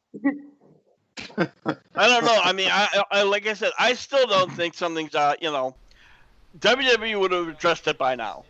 Yeah. They would have said something, even on the kickoff show. Didn't mention it at all. So if you ask me, I think it's still a go. Unfortunately, Meltzer and even, a lot of the other rumor mills grasp at straws because they want to say, see, we called it. I hate to say it, but the ones who are really most, big for, blowing shit out of midair is WrestleVotes. Yeah. I read a lot of their rumors, and very rarely do they come through. As much as I can't stand Dave Meltzer, he seems to more often than not than opposed to the WrestleVotes. But I still say to this day the best rumor mill, or at least the most consistent, is PW Insider. Yes. All right. Well, we are now. They're still around? Yeah, Absolutely. We are now. Here it is, the United States Championship. It is Apollo Crews coming down to the ring with Ricochet, and I don't know. I feel somehow Ricochet is going to turn on him. It's just like that gut feeling, but we're going to see Lance's favorite guy, Lance. Bobby Lashley defending the United States Championship against the former champion Apollo Crews. And his little besties in tow. And his what? I said, and his little besties in tow. Absolutely. You know, I'm gonna go like this, Johnny. I know you probably don't are not familiar with what the storyline is, but you got the Hurt Club of Sheldon Benjamin, MVP, and Bobby Lashley, and now I forgot who was the next member. Cedric Alexander. Cedric Alexander shows you how much we care. Um, you got these guys that form like almost like a new nation of domination, and now it's like they're constantly taking on Apollo Crews. You think that they're just kind of beating the guy down until he joins? Probably. I don't know. I mean, I don't know what they're trying to do here. I mean, if that's the case, they're gonna put a whole black nation on there. Might as well beat him until he says yes. I'll join. What the hell? Well, that's what they did with Cedric Alexander. Oh, so they're trying to do the same thing with what's his name? Honestly, no. I'm not sure because I've not followed this particular storyline. As I've been saying throughout the night, I've been following AEW a lot more than I've been following WWE. You know. All right. Well, Now, I kind of like that title belt they got. It's a nice belt. I don't. Yeah. I to be honest, I don't like it. I hate when they put the big words like that. Like champion, like little words, United States, and then big word champion. It doesn't even. It looks like something that a kid did in WWE 2K series. Create a belt. That's the new title. Yeah, that's the new belt, and Oh my God, that's horrific. and it doesn't even look like it doesn't even have like USA like flags or anything. It's just United States Well, big word champion. it doesn't like they're showing it now. The red lettering for the United States and the red on the flag and the eagle. You know what I mean? Yeah, Kinda you- I think the Eagle thing, that was them trying to be nostalgic. But the design itself, to me, I really didn't care for, so I have to agree with Joe on that one. yeah. Okay. Give me the old, and I know nostalgia, and Johnny, you know it. Magnum TA's United States Championship. Oh, The absolutely. one Nikita and Lex Luger had. Yeah, not the one that one who McDaniels had. No, That's a nasty no. Yeah, this That is. was ugly. Yeah, well, back then those belts were like copies. So it's like the national title looked like the world title, and they were Yeah, no, they were all the same belts. templates. Yeah. But all right, so we are now into this match.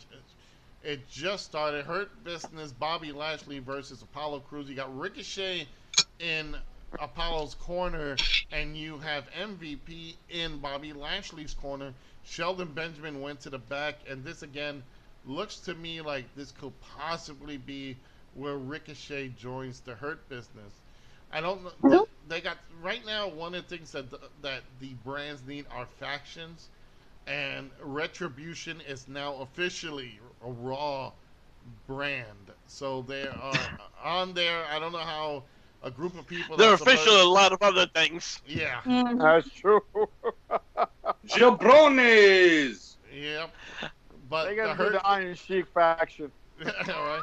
But the Hurt Yeah. Business, the Hurt Business is the SmackDown brand, and nothing taken away from no. Apollo Crews. No. They're on They're Raw. Is this Raw? Oh yeah. Okay. Yeah. Yeah. Yep, Raw. Okay, so I stand corrected then, but still, this is one faction, and then you got Retribution. That's the second faction, and Yep. and look, it's so obvious that Ricochet's gonna turn on him. Do you think so? Yeah. I figured they were going to work after this, go for a tag team title shot, but I guess, you've been in the business longer than I did. I remember years back when Seth Rollins first turned on the Shield, you called it before it happened. I'm like, what are you doing? I'm like, oh my God. Because he was standing behind him, and you pointed that out, and I'm like, oh my God, you're right. Holy shit! They got Haji watching this. Yeah. One of the monitors. You have the guy from Johnny Quest. Yeah. Thank you, Mr. Bannon. Okay, we're gonna move on. But yeah, you know what? It just makes it so obvious, And get rid of Sheldon Benjamin when he's always been at ringside, and now it's like this. You know, Johnny, we've been in creative meetings. We've done swerves and talked about swerves. Uh, Mhm. you can Mhm. almost see it coming. Oh, they say come from a mile away. Uh, They come from a mile away. you know, you know, Zoe. I don't know if you in any like creative, um, meetings, or if you guys do your own stuff for your matches. But being in the business, what do you think? Do you think this is something that's going to happen? I see it happening, honestly. I haven't really been in any creative meetings or anything because basically they tell you who you're up against and, who they want you to partner with if you have a partner or a manager. But you get to decide, during your match who's going to do what. Is somebody going to turn? You do have to bring that to the promoter's attention if you're going to turn heel or baby, of course, to get that okay. But the way that it looks, yes. It's going to happen. Ricochet is going to turn on Apollo. And Lance, again, once if another person turns on Apollo, because you know, Sheldon Benjamin would have been a good partner for Apollo Crews, and they did that. And now with Ricochet there, again, I kind of see this as the opportunity. Like, he's not going to have any allies left, and it's going to come down to, you know, do you see that? You're better to join them, than keep taking abuse. Yeah, I mean, because one, Ricochet is way telegraphing that he's fixing to join. Mm-hmm. And two, if they want to kill Apollo this bad, why don't they just bring out Drago? Or get Sylvester Stallone to punch him or something. Oh my God! You had to bring it up, but did you guys actually see Creed 2? Yeah. Oh my God! I did. For shits and giggles, because we were on sale, I got Creed 1 and 2, and I'm like, all right. I'm like, it's probably corny, but, for $15, who gives a shit? And I was like, wow, it's actually, good. The second one, I didn't even see coming. Yeah. Yeah. That's the only reason when you mentioned Drago, I'm like, holy shit. Wow. Second Well, budget. Did you want see? to hear? Go ahead, Johnny. You want to hear something funny about the whole Rocky saga? Yeah. I got a friend of mine that I work with, and he used to be a professional boxer, and now he's working on being the stunt double for guess who? Really? The son of Mr. T. No shit. Oh, they're doing Creed 3. Okay. Oh, There you man. No. Tell me tell me you're kidding. No. They're doing Creed 3 again. Oh, my God. He got the mohawk. He's got just like Mr. T and everything. And what happens is when you're gonna see T's son getting hit, that's gonna be my co-worker. He's the one's gonna be taking all the boxing stuff. And he's like, yeah, they're doing the filming now for it. I don't want to see that. I'm not even gonna bother. How many times in that movie Creed or Clubber Lane's gonna talk about how much he loves his mama? What's gonna? So what's gonna happen in Creed 4? Are they gonna have the son of Ivan Drago? No, I was gonna. They already did that one. They already did that. That was in Creed 2. I mean, Rocky's kid. I was gonna say maybe if have Clubber Lang in there, Clubber Lang Jr. No, Not Clubber Lang. Hulk Hogan's character. What the hell it was? Thunderlips Jr. Yeah, right. Either that or Tommy Gunn. Yeah. Oh, jeez. Oh. Well, You how know, about the grandson of Spider, the guy he beat in the original Rocky? and here's Remember the Spider? Oh yeah, I remember that. You know what? Gonna And be here's his the grandson problem. next. Here's what the problem I see. I don't watch movies today unless it's something I really want to watch. But all you're seeing is remakes of popular themes, and then they get it all wrong, which is they screwed up Star Wars because they just redid it with a female character because it's woke. No offense. Then they did Creed. They did Creed, which is a remake of Rocky because they didn't know what else to do. It's obviously, and then trying to redo some of the horror movies. It's nobody understands what the hell. Hey, Look at the kid in the in the front row with long hair. He just like with the long black hair. He's just kind of tilted his head. I think they took him Oh out. yeah. I think they took him out. It looks like he was on. He just OD'd on something, and they get him off. Match over. Oh man, look at that. It's a You can tell. submission. You know, fans, sorry, you can tell how we're invested in this match because it doesn't mean a thing. Yeah, and we're talking about Rocky. Yeah. Yeah, we're watching wrestling. We're talking about a boxing movie. But hey, Sylvester Stallone's in there, so is he in the Hall of Fame? Yeah. Oh no, he inducted Hulk Hogan in the Hall Yeah, of he Fame. inducted Hulk Hogan. That's it. All right, match is over. Again, no big surprise here. It is the winner of the match and still United States champion, Bobby Lashley. Lance? Damn, missed his cue. And they beat him with full announcement. You He know, beat him with a full announcement. well, Yep. Hey, you know Well, what? that's his new finisher. Something that Hercules Hernandez made famous and Billy Jack Haynes. Huh, Johnny? Campatera. Let's Oh, not forget Campatera. No, Well, you know what? No, because Campatera did the swinging. Swinging. That's what forward. Lashley was doing. No, Lashley was swinging means that they took it like a actual swing off the around. feet.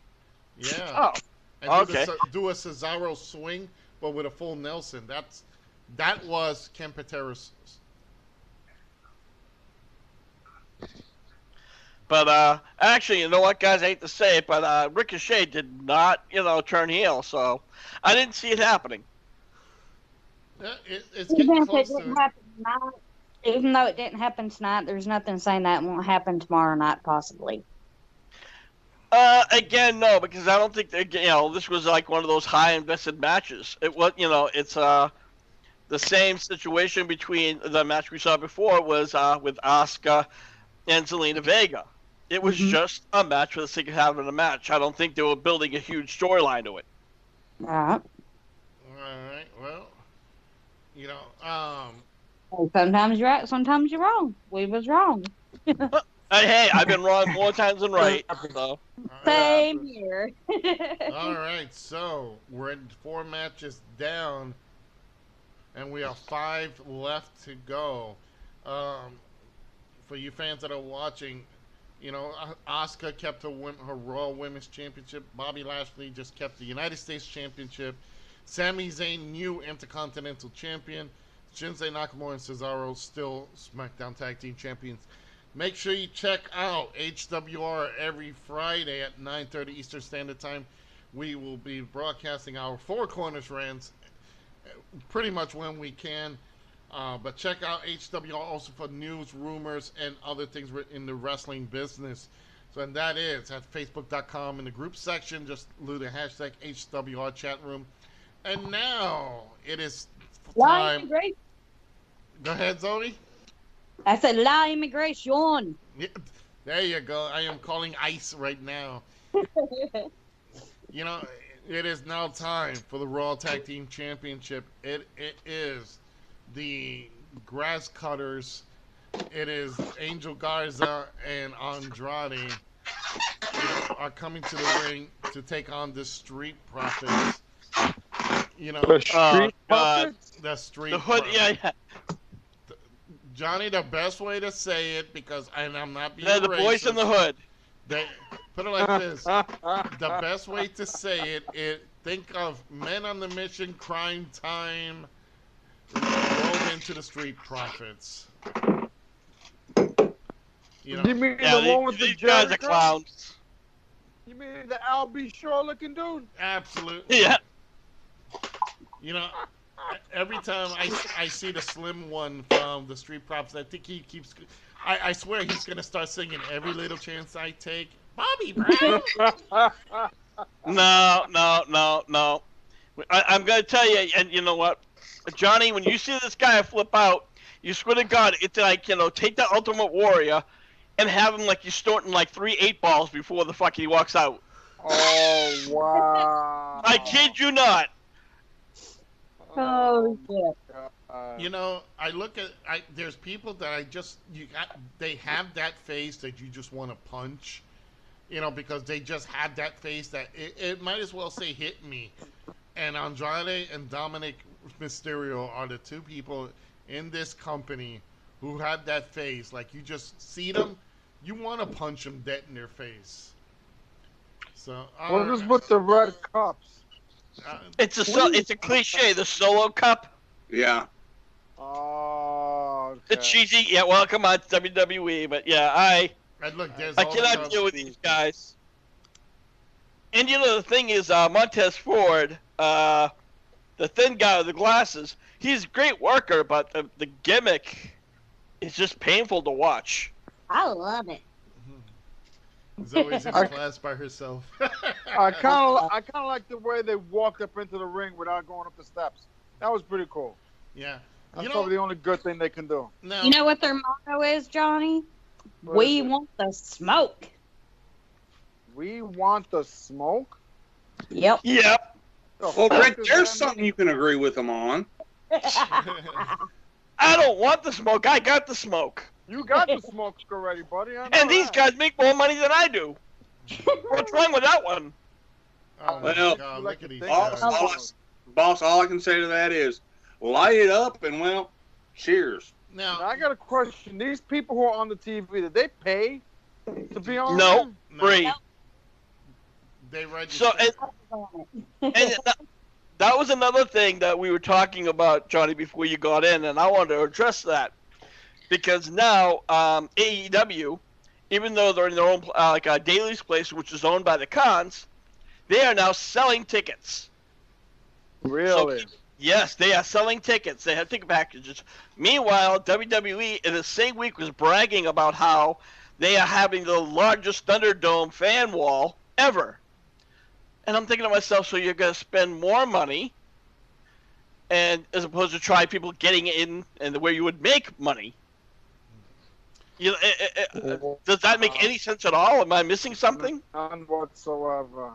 well, and now, You're gonna spend money for people to watch it for free, but you think you're gonna make your money back with this $10 a month bullshit fucking app that you have? you know, one of the things I'm gonna say this too, as a guy who does streaming a lot and have multiple screens and all that, that takes not only do you have to do a lot of tinkering, because when you got this many monitors, you got cables running back there, you got the monitors are hot, you know, and if something fucks up, everybody can go down. And you're depending on, and again, here's the thing, and I say this a lot, you are looking at, you know, you're giving people the option of watching your product from home. Like if this was TikTok, like this was, you know, Facebook chat or Skype or something, it's such a horrible idea, because you're giving somebody the option of doing something stupid. And we've seen it a couple of times now. Maybe WWE has been enforcing a little bit stronger, because I haven't seen much any quick changes here, except for the one person looked like he like overdosed and he looked like he was falling on the side of the roof. But Hey, we even have to see Red Sisters come back to life on this. you know, but this is the thing here. It's like, you know, it's really bad. I don't know. It's just you're putting too much power into people. You know. That's true. People power! All right, so we got Angel Garza and Andrade. So far, they're giving the Street Profits pretty good. You know, Rick, I'm gonna say Garza looks like he could be the next. He could be a guy who can move into a solos career, and I think the only reason that Andrade is still around, because he's not a great wrestler. He's a decent guy. He looks like you could beat the piss. You know, if he was fat, he'd be Bluto from Popeye. And the only reason he's there is because he's screwing around, or maybe it's the other way around, Charlotte Flair. You know, I know, Joe, just in general alone, you don't like the guy. I have seen him do some matches, and he's a decent worker. Great worker? No, but he's decent. And for some reason or another, he seems to be happy with that run of the mill. I don't know if, because WWE doesn't know what to do with him, or he just doesn't have it.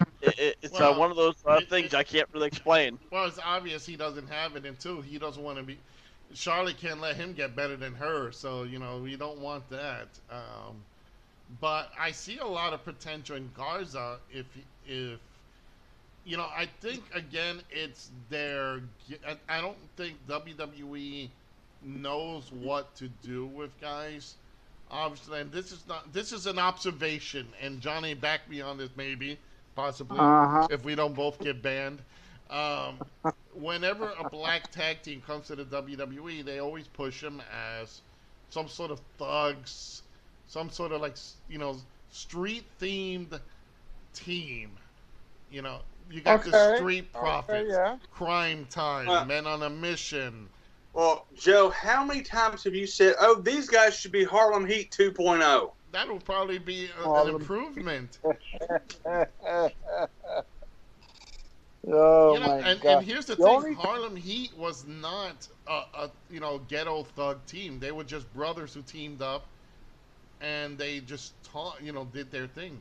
These guys look like, oh my God! Did you see the botch? Yep.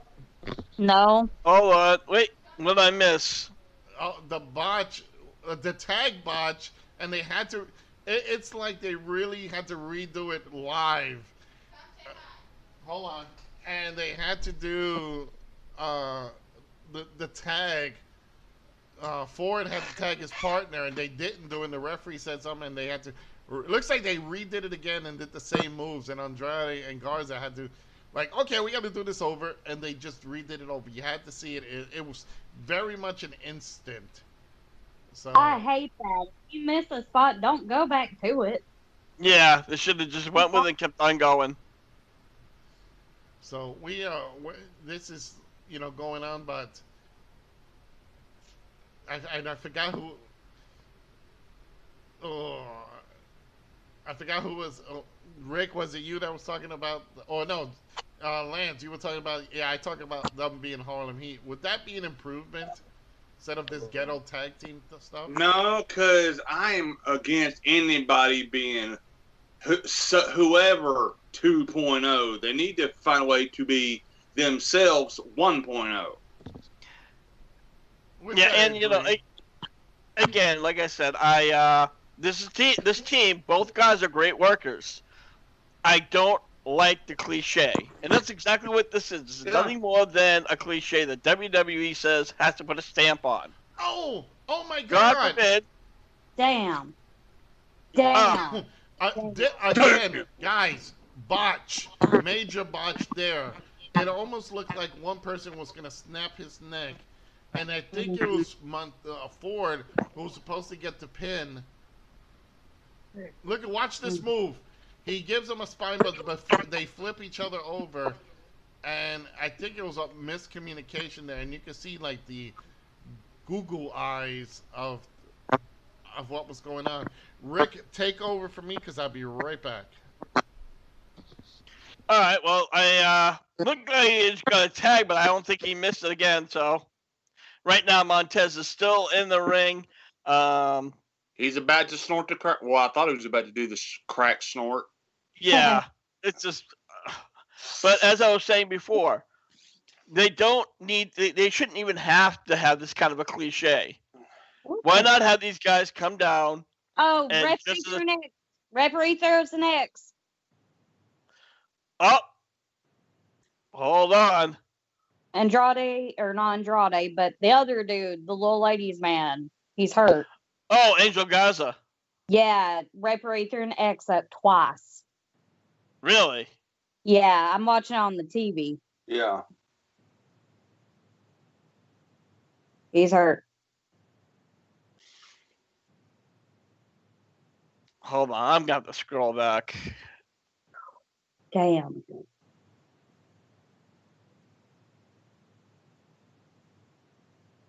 I know I give him shit all the time. Hold on. He's okay. He's hurt. He is hurt. What happened? I don't know. I'm rewinding it to watch it now.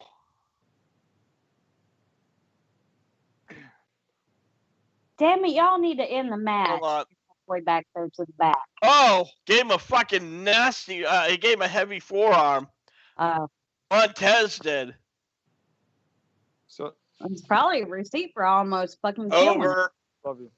Over. Oh, Thank God. All right, guys, you got the call because I'm still. Yeah, it's just. You know, the one thing I think Montez Ford needs to stop doing in these matches, always going for the jumping tag. Mm-hmm. Yeah. Once or twice in the match, okay, but come on. And Street Profits retain. They are still the WWE Raw Tag Team Champions. Yeah, nothing shocking there. it kind of looked like he kicked out at the same time, though. Yeah, but with Angel Garza being hurt, they was probably like, You let's had just to end that match, yeah. I give The him only shit other way. but I hope he is. I say I give him shit all the time, but I truly do hope that he is okay. Absolutely. I don't know if it was from the heavy forearm from Montez Ford, or when he went to go give Ford the jumping knee strike, he might have caught himself as well. Might have. You kind of had him. Yeah, he's hurt. He kind of like you can't move his legs there. It's scary. It's like he couldn't Hopefully- even sit up either. He was at like an angle trying. Hopefully he just got a stinger. Yeah. Hopefully, but you know, when it comes to the back and neck, a stinger can you know, like walking, not walking. Yeah. That's really scary. Well, for those of you listening, we will keep you up to story. So check out the HWR chat room. We'll have an update.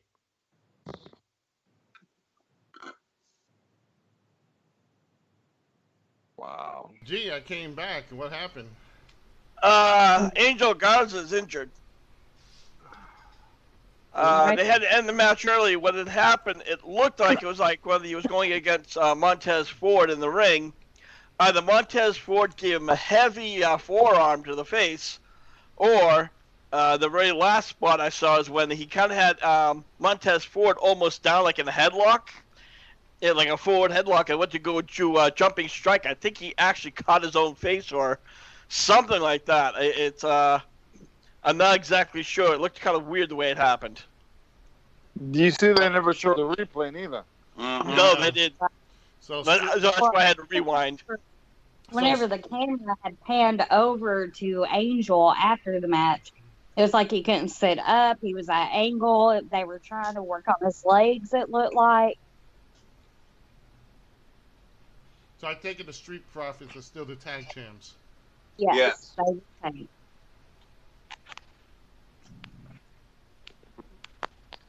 Now my question is, why couldn't it have been Andrade? I know. Well, it's like I said, I give him shit all the time, but I do hope that he's okay. He does have a family, so I do hope he's all right. Yeah, I know. It's crazy.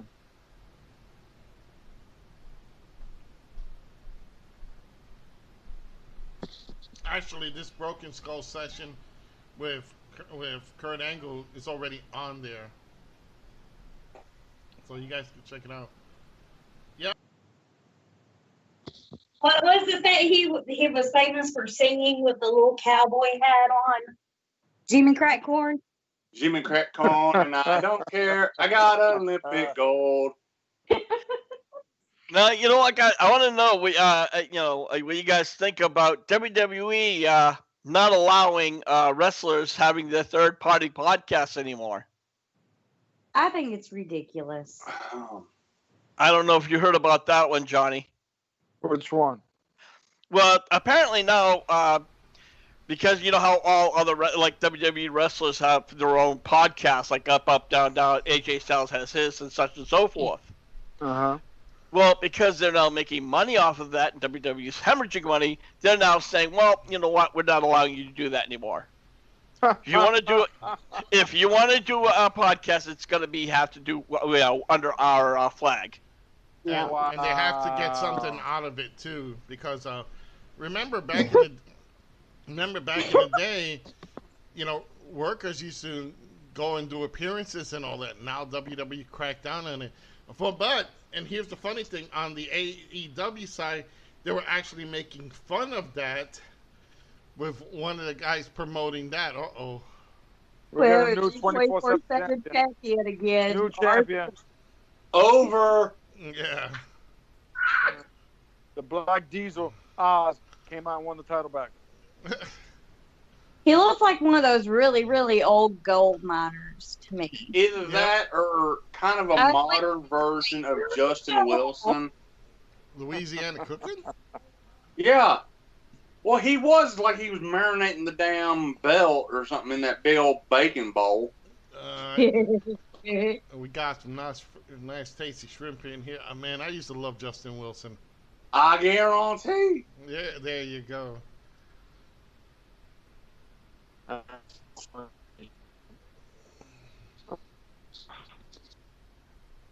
Yeah, but again, back to this, the topic I was talking about.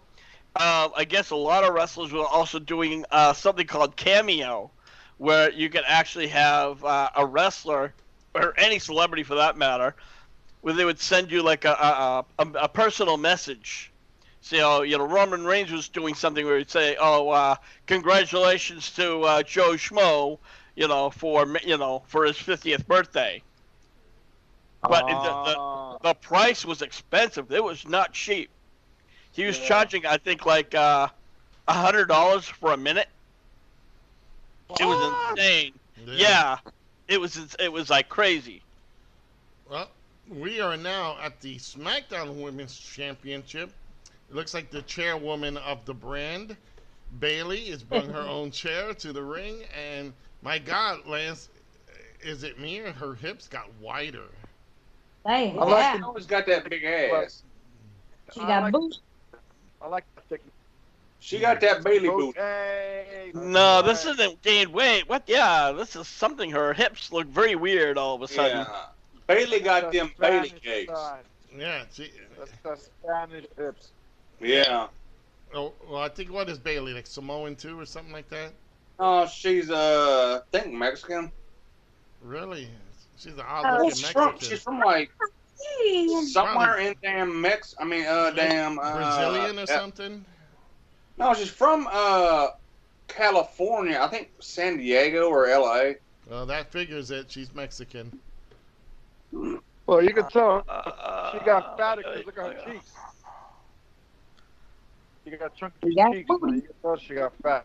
Yeah, she's got like a little, like, she's got like bigger hips and she's growing a big stomach. That outfit is not flattering for her. No. And that makeup is just way too much caked on.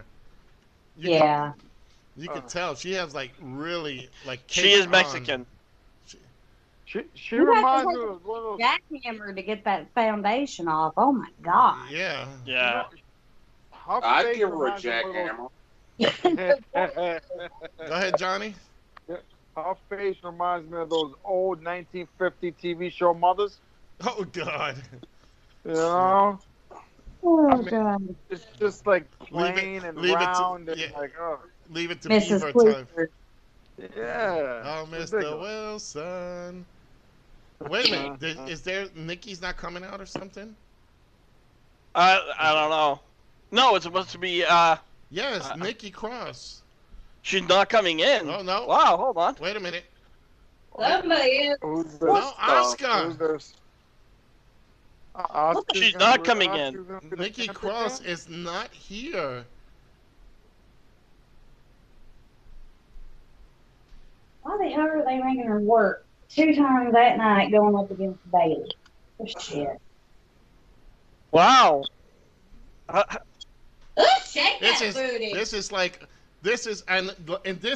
ladies and gentlemen, this is now the Raw SmackDown. This is the SmackDown Championship is on the line right now. It is now Bayley defending her belt against Raw Women's Champion Asuka, and obviously something must have happened because Nikki Cross is not here, and She missed the Bailey, plane. either that or she could be suspected of COVID. But now it's Rick. This changes everything that It does, and like I wasn't buying it for a second, but clearly, again, I was wrong. you know, and this Honestly, I find it funny that she came out with the chair because she was calling herself the chairwoman of WWE. Now, I find it ironic that Sean Spears over AEW, he's the chairman of the AEW because if you recall, when he debuted, he had a chair in his hand and he chair shotted. It was like a botch to Cody Rhodes, and he was bleeding all over the place. Yep. And so I kind of find that a little bit funny, but then again, WWE is like kind of following AEW instead of leading. Yep, exactly. All right, so we do have this match out of the blue. It was Nikki Cross didn't show up. I don't know if Bailey did like a kind of like a honky tonk man challenge to anybody, but she is now in the ring with the Raw Women's Champion Asuka, and after a good explosion by Asuka, Bailey is taking over. Now, mind you, Asuka did take on Selena Vega in a good match. So this is kind of double duty for Asuka, and I'm going to go on record right now. Asuka's walking away with the championship. Lance, let's go to you. Okay, I got a question. Anybody know what Japanese for Asuka 2 belts is? Sushi? Nope.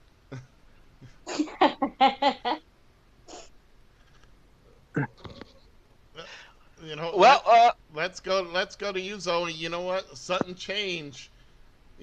Could this spell doom for Bailey, or are they going to hold on to? She's going to hold on to until returning Sasha Banks. I think that she will end up holding on to it. All right. Johnny, we promoted some women's matches on our cards, and there were times we had to do like a quick sudden change. Yeah, yes, absolutely. But with the quick sudden change, we all know that title don't change hands. I agree, absolutely. I don't see all of a sudden, they giving Asuka a champion, a belt. Or 2 belts. Yeah, or 2 belts, exactly. If she had lost a belt earlier tonight, I would have said there was a stronger chance, but right now, no. Funny thing. Like a cloud breaker from the top, middle rope. Oh. Yeah, I love that. That was a very good code breaker. Here's the chair in play. Obviously, it's this. Who the hell taught Bailey to give a chair shot, Billy? Yeah, obviously, because that chair shot is, she's doing it really well. But again, isn't this a disqualification? She used a foreign object, even though it was made here in the United States. Really? I don't know. Whoa! Nice. Dude! Well, out of the blue, Sasha Banks is back, and she's sporting a neck brace, but she is, we don't know, she was doing the Mandalorian, so now she's attacking Bailey and hit her with a... Nope, the match is, it's DQ'd. Yep. Of course. Title never changes hands. Yep.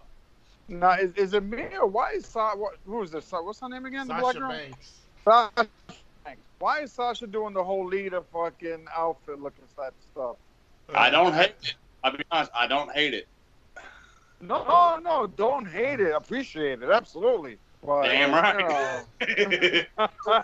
It's just killing me that she's practically almost no-selling the neck injury, except for little things like she turn her head, she wiggling and stuff and all that, and I'm like, sell the neck injury. Here's the thing.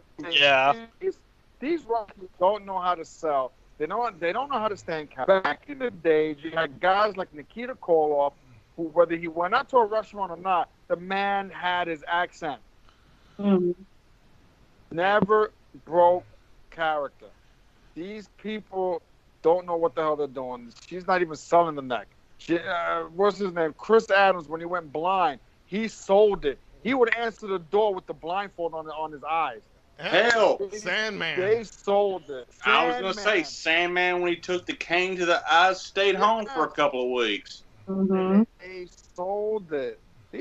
Look at her. She's not even selling the neck thing. Yeah. I mean, how many times did we see her go down hard with that? If you had, and I hate to say it, in the real world, if you have a neck issue and you get kicked like that hard, forget it. You can't even move. I'll be honest. I got neck and back problems. I cannot stand anybody to touch my neck or back. Oh, dude.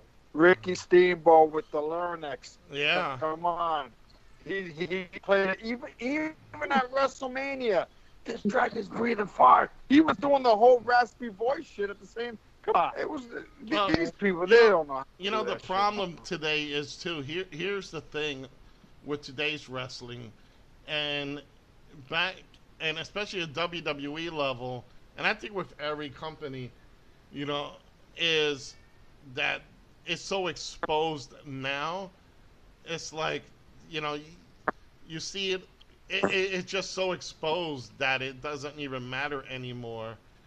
I don't know. It's like, and plus they will go out of their way, and like now they'll be on, you know, WWE Network putting, well, Sasha Banks, she didn't really have a neck injury, but she's on the set of The Mandalorian.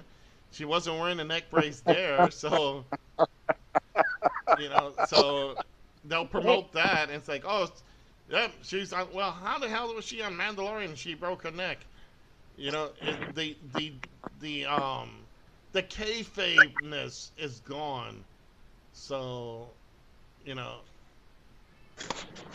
Boy, I tell you, man, Now, it's a fucking disaster. Here's something funny for you guys. Where is Asuka through all this? She bounced. She got paid twice. She laughed. She don't give a shit. She was like, She's like, fuck this, I'm going back. Fuck this, I'm going to the Japanese buffet. It's sushi all night. All right, well, Bayley kept her championship via DQ, and this match is over. So with I don't know if she's fully returned, Sasha Banks, but we're down, guys, to 3. We have the WWE Women's Tag Team Championship, Godzilla and King Kong, which is Shayna Baszler and Nia Jax, versus the Sheep, which is the Riot Squad. They might as well put barbecue sauce lands on these two poor girls because they're going to get killed. I'd use barbecue sauce on them, but that's something I would do in private. You know, then we have the It's a WWE. southern thing. I can't help it. Then we have the WWE World Champion Drew McIntyre taking on Randy Orton in an ambulance match. What do you think, Zoe? why? I don't know. I'm sick of ambulance matches. All right, and then Johnny, we have the Universal Champion Roman Reigns with Paul Heyman in his corner, taking on his cousin Jay Uso for the title. Oh, wow. That should be pretty interesting. Help me, God. Brock Lesnar comes back in the middle of this match. I'm just. There we go. Brock Lesnar. Where is he? That crazy big ass white boy. Where he at? He probably up in Minnesota hiding from Sable. My God, that woman must look horrible today. Guys, give me a few minutes. I got to go to the next building and get my clothes from the dryer.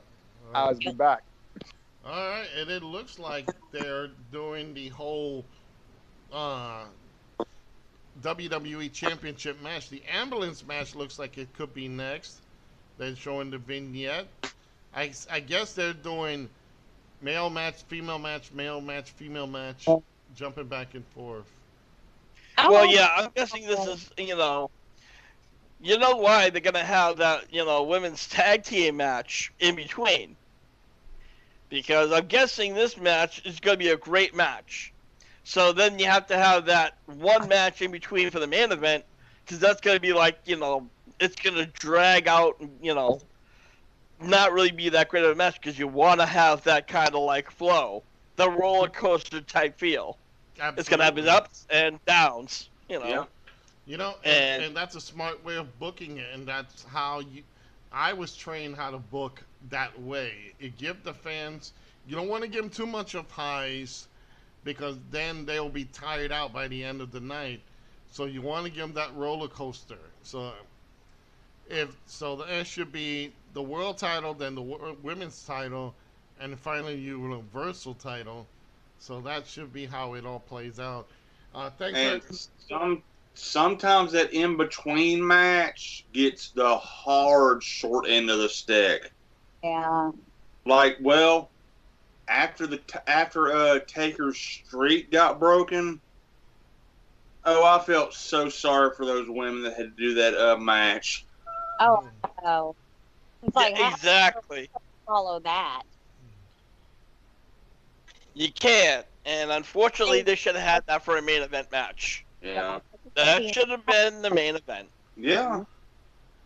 Don't do nothing crazy. Crowd's already worked up. Calm down for the next match.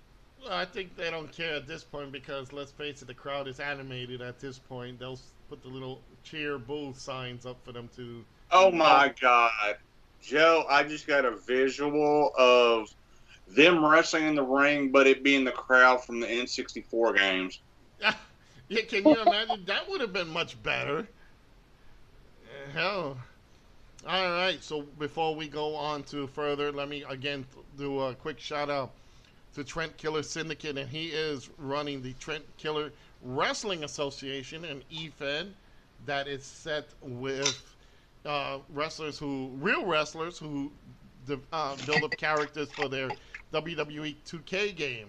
And they also have gamers that participate, so make sure you check them out at facebook.com Trent Killer Wrestling Association or hashtag TKW.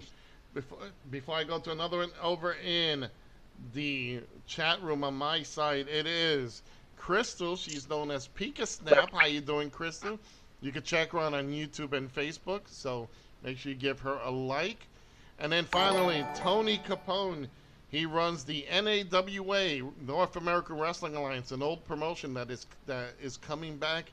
Just check out www.nawawrestling.com.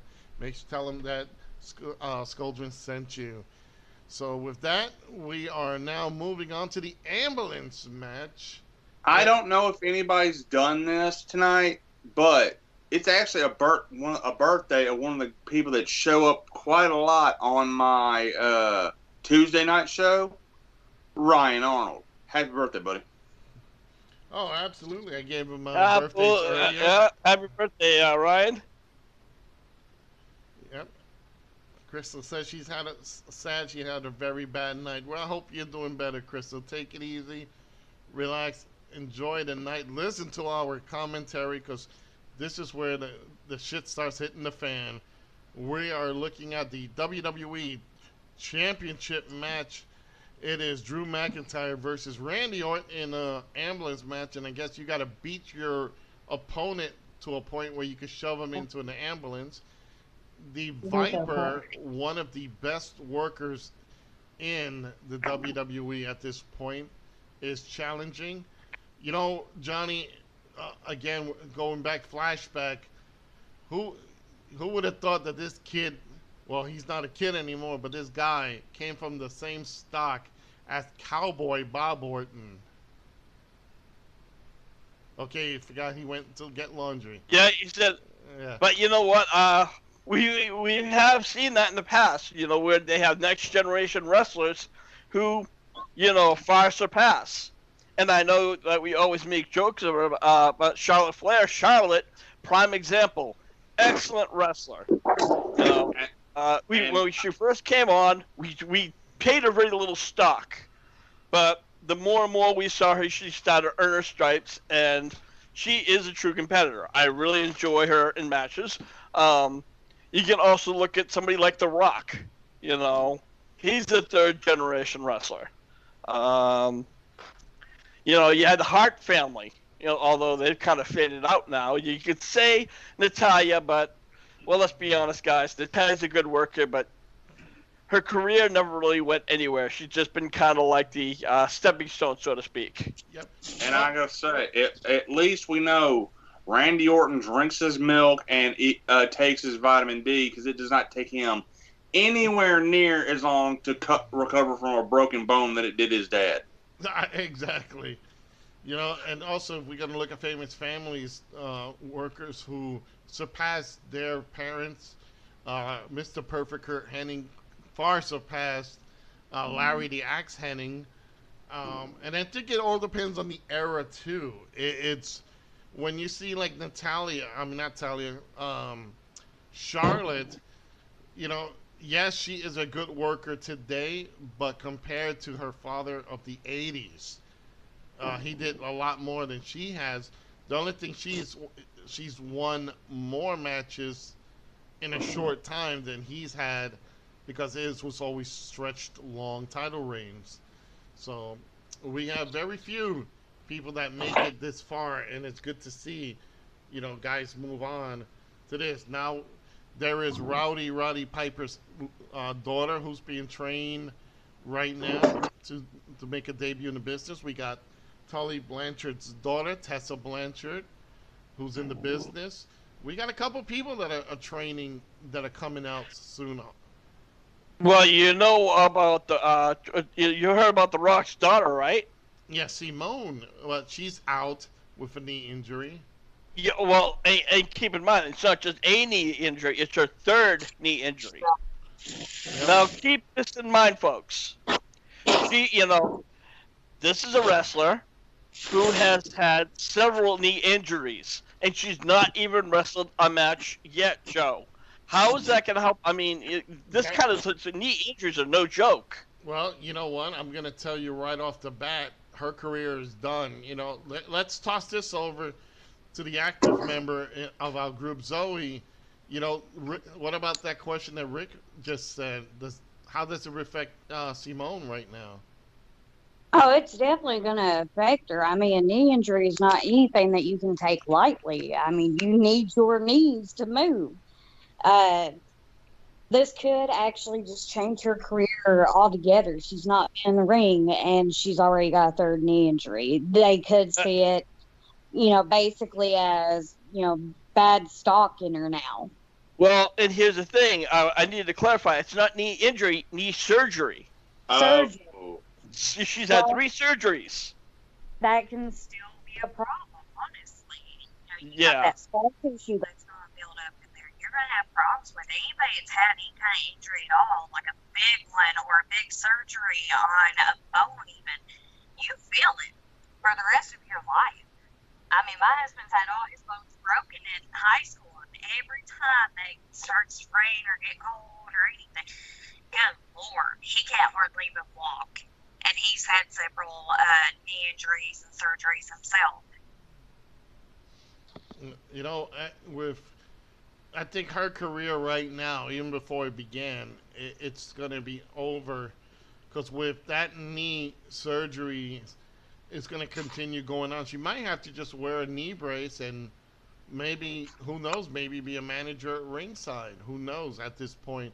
We also have Chris Benoit's son, but he's nowhere near even beginning his career. He doesn't even have the body. He's just skinny guy. One guy that I gotta say that has impressed me and possibly got a good future is Brian Pillman Jr., who not only looks like his dad, but also has the skills. So, and he's still learning. So we're moving on. We're now waiting for this match to begin. I don't know. It took almost like 10, 20 minutes for both guys to get in here, you know, to start this. And something that y'all might not know, last night was the 50th anniversary of Jerry the King Lawler being in the wrestling business. Jeez. He did a show up in Jackson, Tennessee. I wish I would have been able to get there, but, well, circumstances being beyond my control, I couldn't make it. You know what? And kudos to Jerry Lawler, but, his time is probably coming to a head right there, too. All right, so... again, we are here. WWE Championship. Drew McIntyre defending his belt against the Viper, Randy Orton, in an ambulance match. And again, these two guys are what the meaning of professional wrestler is about. Two big guys, very well built, got the skill sets, and it's good to see McIntyre in the position that he is in now as a champion. So referee is holding the belt. So we're on our way now for the WWE Championship. I wish they would bring back that Winged Eagle belt. Hell yes. Now, you know what, Lance? This is going to be an all-out fight. Yeah. Ain't gonna be no catch can bullshit, and it is gonna be a brawl. Oh, yeah.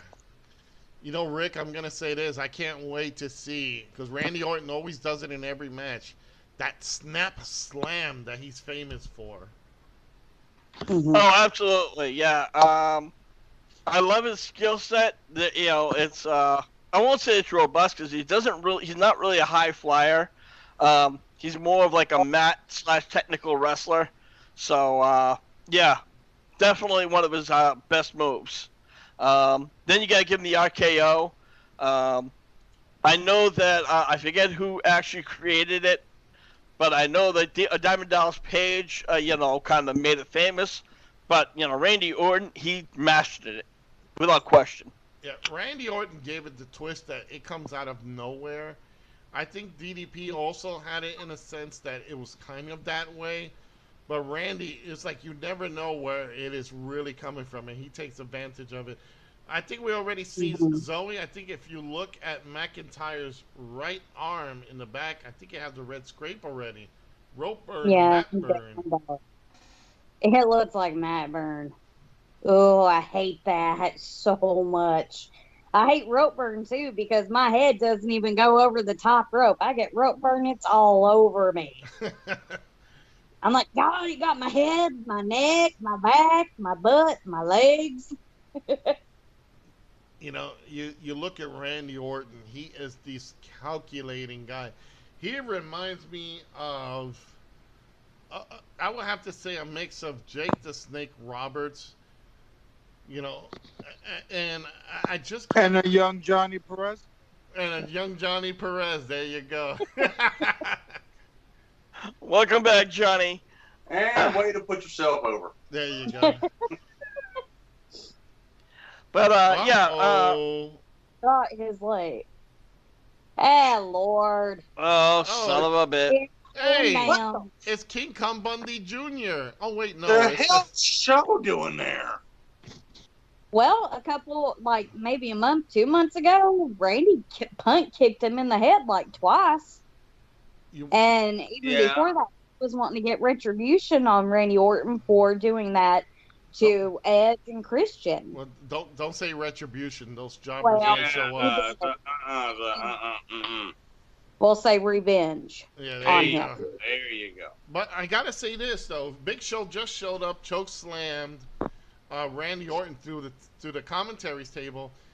I'm going on record. Big Show looks great. He lost a lot of weight. Yeah. He looks like he's got a muscle tone. He should grow his hair again because the bald look just makes him look like King Kong Bundy Jr.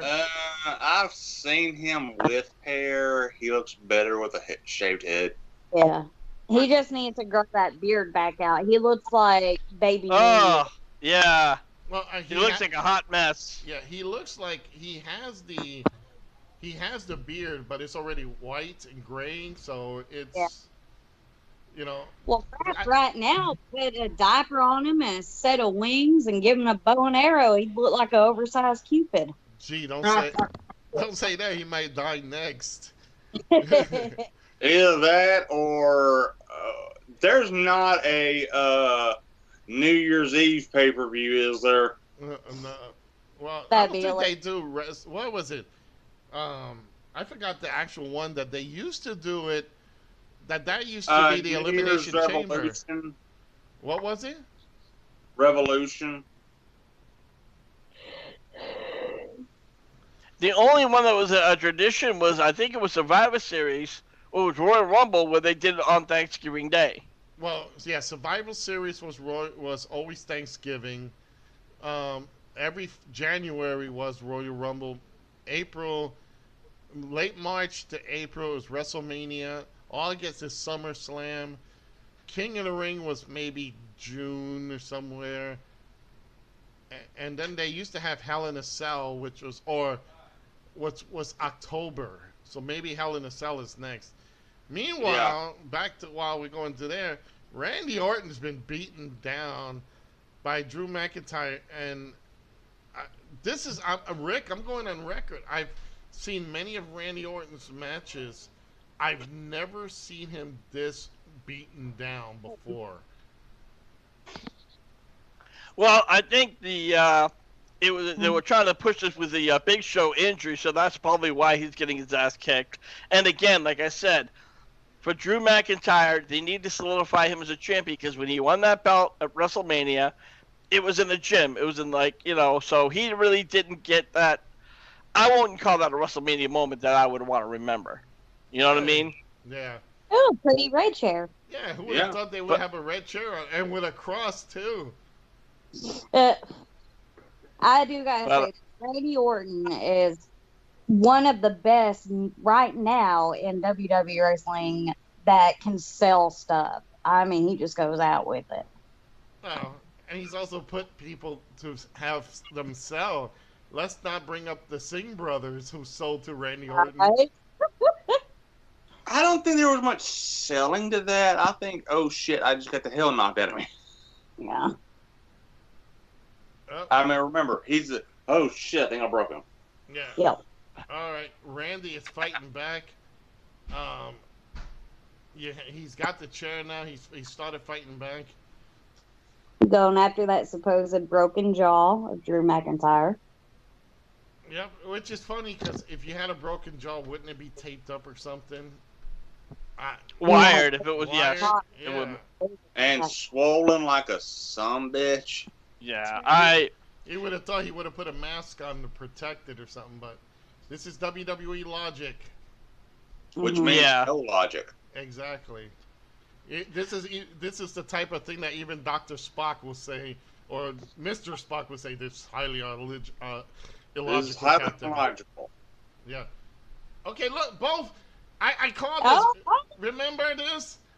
Yeah, this prediction. Maybe it's coming true. Both were in Not there. yet. Technically, somebody, all they had to do was close the doors and tap the ambulance, and they would have drove off. Match would have been over.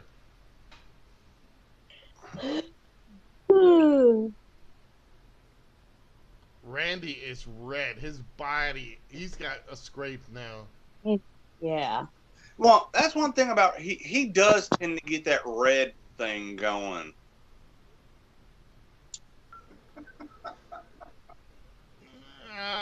Bam. Johnny, we've seen at the times in our day vicious matches like with use of everything, a la Ken Sweeney versus Dream Warrior matches. And we've seen a lot where the guys really, they perform great and it looks like they kill each other, but they do these high intensive moves. Oh, absolutely. Absolutely, 100% agree. I mean, it makes it look like it's like, holy shit, when it was like actually a pretty decent move and no one actually got hurt, thank God. Yeah. Slam the door on him. Yep. Slam the door on Nope. him. Nope. Locked it. All Randy is doing is telling Drew to check the inspection on the vehicle, because I don't think that vehicle has an inspection on it. Do me a favor and check this thing's oil. I don't know what spitting helped with Randy Orton. Oh, yeah. I see it coming. Yeah. Claymore kick moved out of the way into his boot's going to hit the glass. More than likely. Here we go. Here we go. This is being called. No. Oh, no. Kicked the door right off. Oh. Took out his knee, though. Yeah, I wonder how much WWE paid to get this old, this ambulance for them to break. I'm going to say $1,000. Yeah, because they don't have the stickers on it. They don't have the inspection stickers on it. And no license plates, so that is something that they just bought. Joe, isn't that the same ambulance that took out Jimmy Snuka when he got power dropped on the floor by Ray Stevens? I don't know. Maybe they just refreshed it up with some paint. That's an old bus. Take him to the pyro. You know, Rick, I'm gonna toss this question to you. Since AEW started doing pyro, WWE started doing it too now. Well, that's because they finally was moved into the Amway Center. When they were in the Performance Center, was what I like to call the glorified bingo hall. You couldn't, there was no physical way of, no way in hell would they be able to get that kind of a license. I don't know if you guys recall, probably about 15, maybe 20 years back, there was a Rhode Island concert, and I forget who it was, where it was on fire because they did pyro. It was Great Thank White. you. Great White had a pyro set off, and it wasn't in the restaurant or bar did not have the proper clearance for it. And it killed a lot of the band. Yes, it did. I actually worked with someone who had that. I didn't know who she was until years later. She showed me the arm. I'm like, oh my God. And she goes, yeah. She goes, it was just mayhem in there. And she still has to, I guess at the time, was still taking painkillers for the, because of the burn. Yep. Isaac Chang, thank you for liking the stream. Thanks. Okay, nice echo. Hold on. Hello. Hey, not the buffet table. Wait a minute. Somebody else is on Randy Orton. Christian. Christian. Well, Randy, this is what happens when you fuck with everybody. Next, we'll see Ric Flair. Captain we'll see Ric Flair. Yeah. Let's see HBK getting his shots in. The worst one. Can you imagine all of a sudden Spear and its Edge? Well, he does work there, so. Yeah, well, now we have Randy again beaten down by someone else. And, this is kind of haunting Randy because he's like all the people he beat up. Now now they're coming back to attack him. So we're waiting now. We had the Big Show. We had Christian. Now there is, Ric Flair, and there is Edge, who can make an appearance on here. There is HBK. It's going to be like, again, somebody who's a huge 80s fan, or I guess in this case 70s fan, where Airplane, remember, one was freaking out, and then one person started slapping her, then a huge line, they had a blowtorch, then a hammer, and a bat. Yeah. Wasn't that like one of the Naked Gun spoofs movies? No, it was Airplane. It was the first Airplane before they did that, but yeah. It was a spoof show, but yeah. I can't believe you never saw that one. Yeah, no, that's what I'm saying. It is. Shirley, you can't be serious. I am serious. Don't call me Shirley. Absolutely. Randy's probably going to go through the freaking glass of the ambulance. If he doesn't go through the glass, somebody else is going to attack him too. Yeah. You got to give it to Randy Orton. He is, he's taken a lot of abuse, and I know a lot of people say he's very selfish, but... Oh, Randy went through the glass. No, no. Drew. No, that's McIntyre. My bad. I was wrong. Well, at Randy, least I'm aware of Randy, it. you can't pin him that way. Randy. It's not a pinfall Randy, match, Randy. Ambulance, you idiot. Wake up. Come on, snap, snap. Get the smelly salts. This is proof amphetamines rot your brain. And anybody wants to question me, well, look up his wellness policy violations. Just You know, they probably bought this ambulance for like maybe $1,000. Now they can sell it for $15,000 because it's been used as a prop in a WWE match. no, it's probably going right to the warehouse. They probably got it from the warehouse. Yeah, They just got to change. Yep, you know what problem? Yeah, they'll change the windshield and that's it. That door again. Put another roof on it. put a door on. Oh, you kidding me?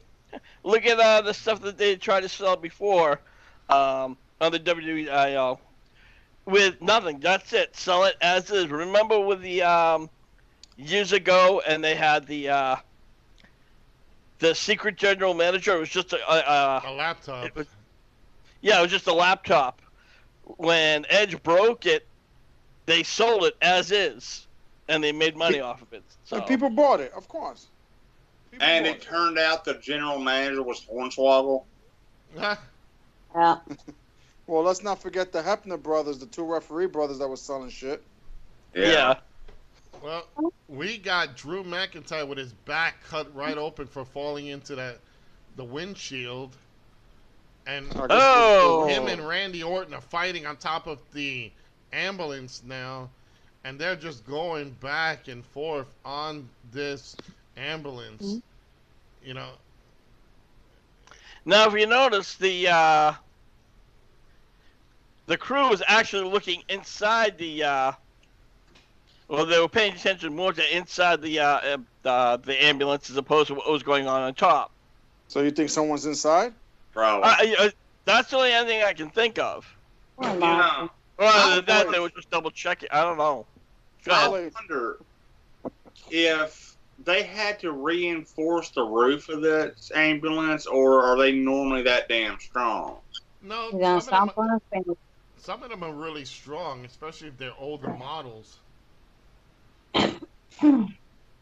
But see, this thing don't look that old.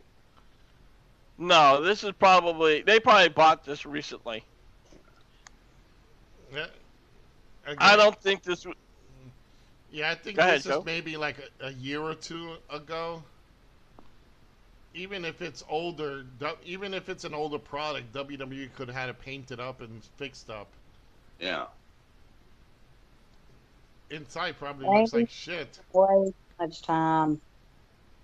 Hey, you can see a guy over there saying, Well- "Yes, Mom, I'm on TV. Hold on." Well, we got a long way to go. So, yeah. Oh, this is painful.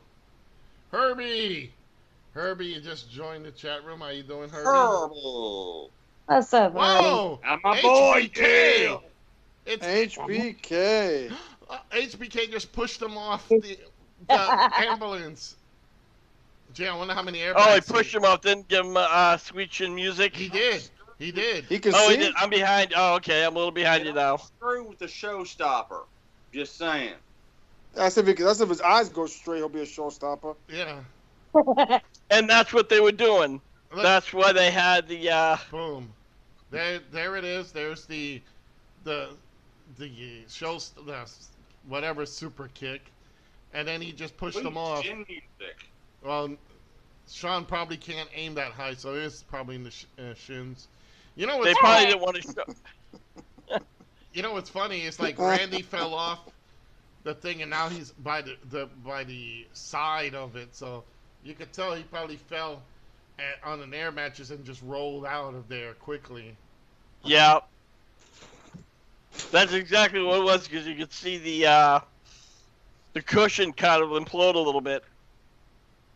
And now he rolled over as if like I just landed on Yeah. cement.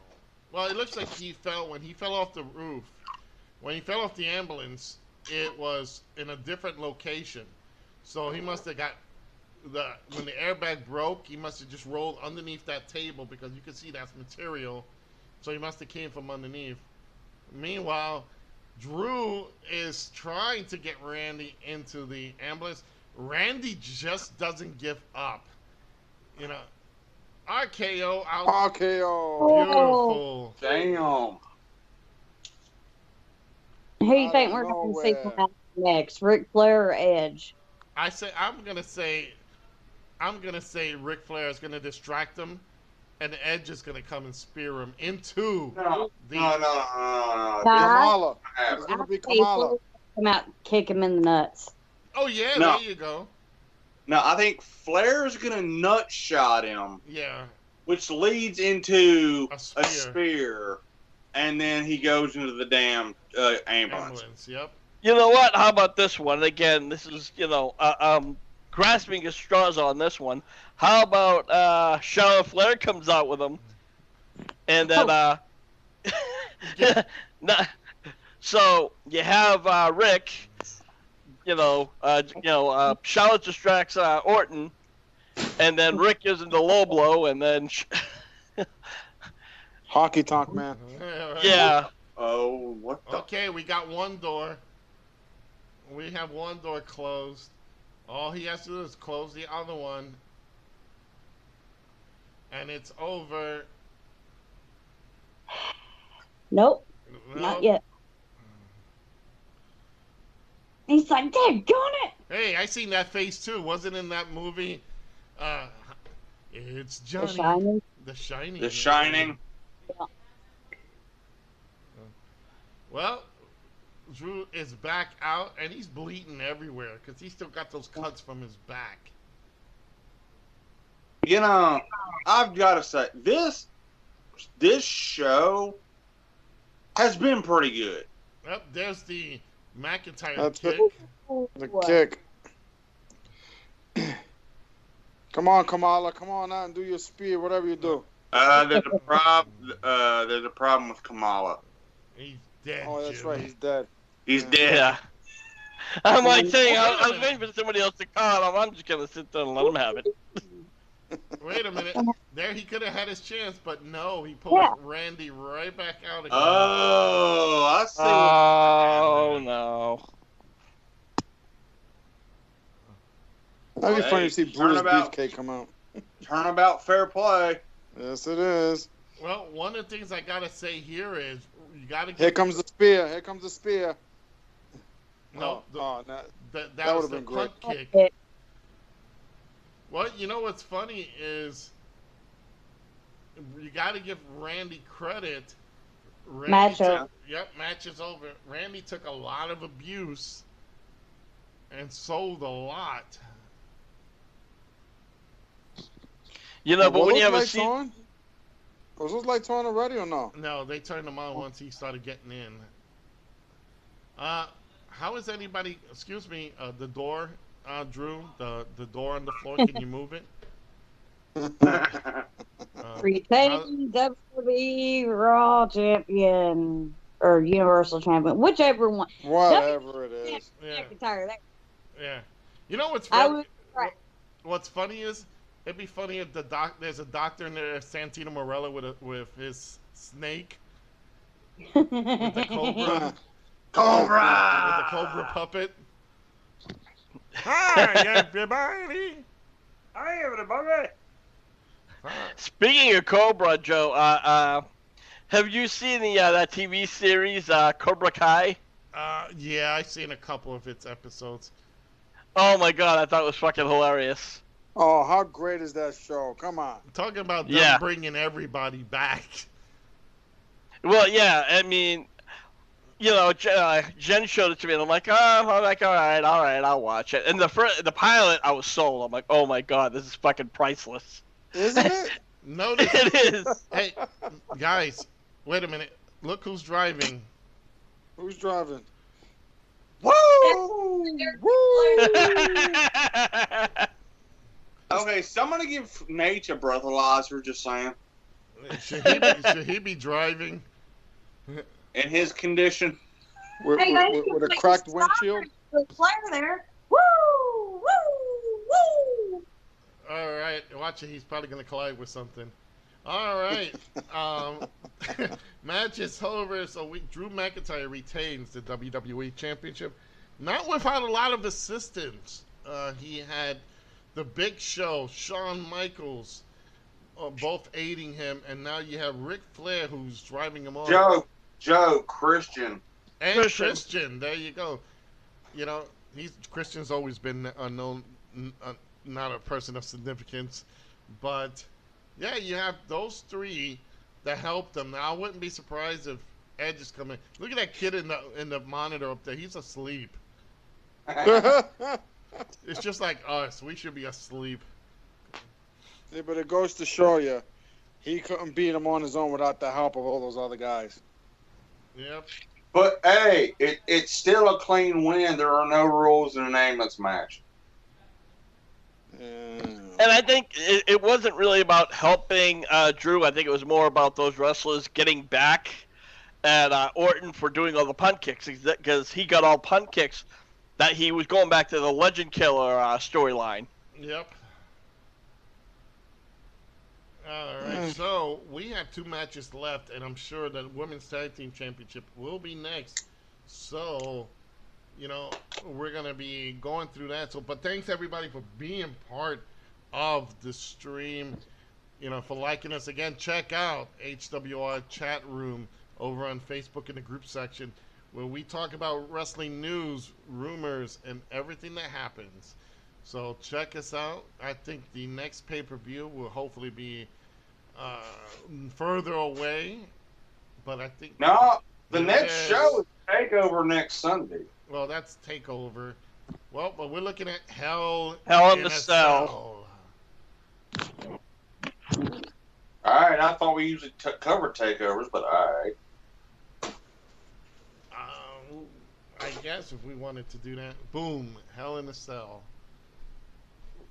Sunday, October 25th. At least they're giving it some time. Yeah. They're letting us recover. All right, so we got Corey Graves there, the Vanilla Ice of the group, and we have Michael Cole. Nobody wants to hear.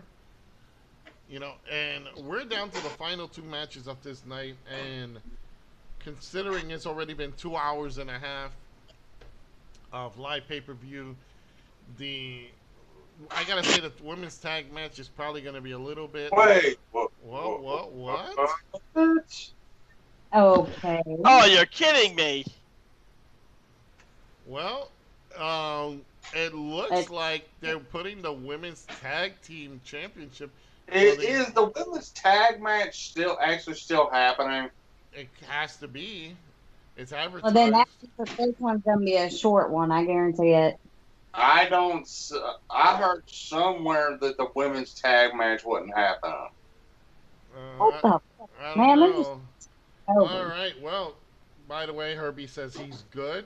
Good to hear, Herbie. You know, Samoans have a dynasty in wrestling, mostly in the WWE. They haven't really been in other companies as long, but if you could see some of the people they have so far, you know, Rikishi, I forgot who the other one was, Fumanga. You have the Usos, The Rock, Rocky Johnson, you know, Alpha Sika. Yeah. You have the Tonga Kid, you know, you got a lot of these guys, look, that have been in there. The Rock. You know, they are these people. You know, you gotta say one thing: the Samoan dynasty has always been part of WWE, and I think you know you can see a lot of it continuing. So who knows?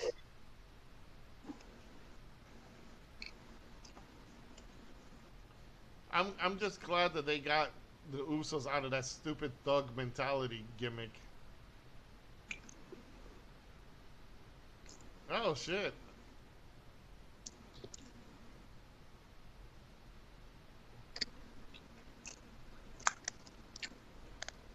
So alright, so well, let's see. We're supposed to see him with a brand new outfit too, and Let's see how Yeah, that's music. And that seems to be the only thing I really care about when it comes to this match, because Jey Uso winning this match is probably about the same chances of Chris Benoit getting inducted to the Hall of Fame. Absolutely. You know, he's great as a tag team wrestler, but seeing him as a singles wrestler, I don't know.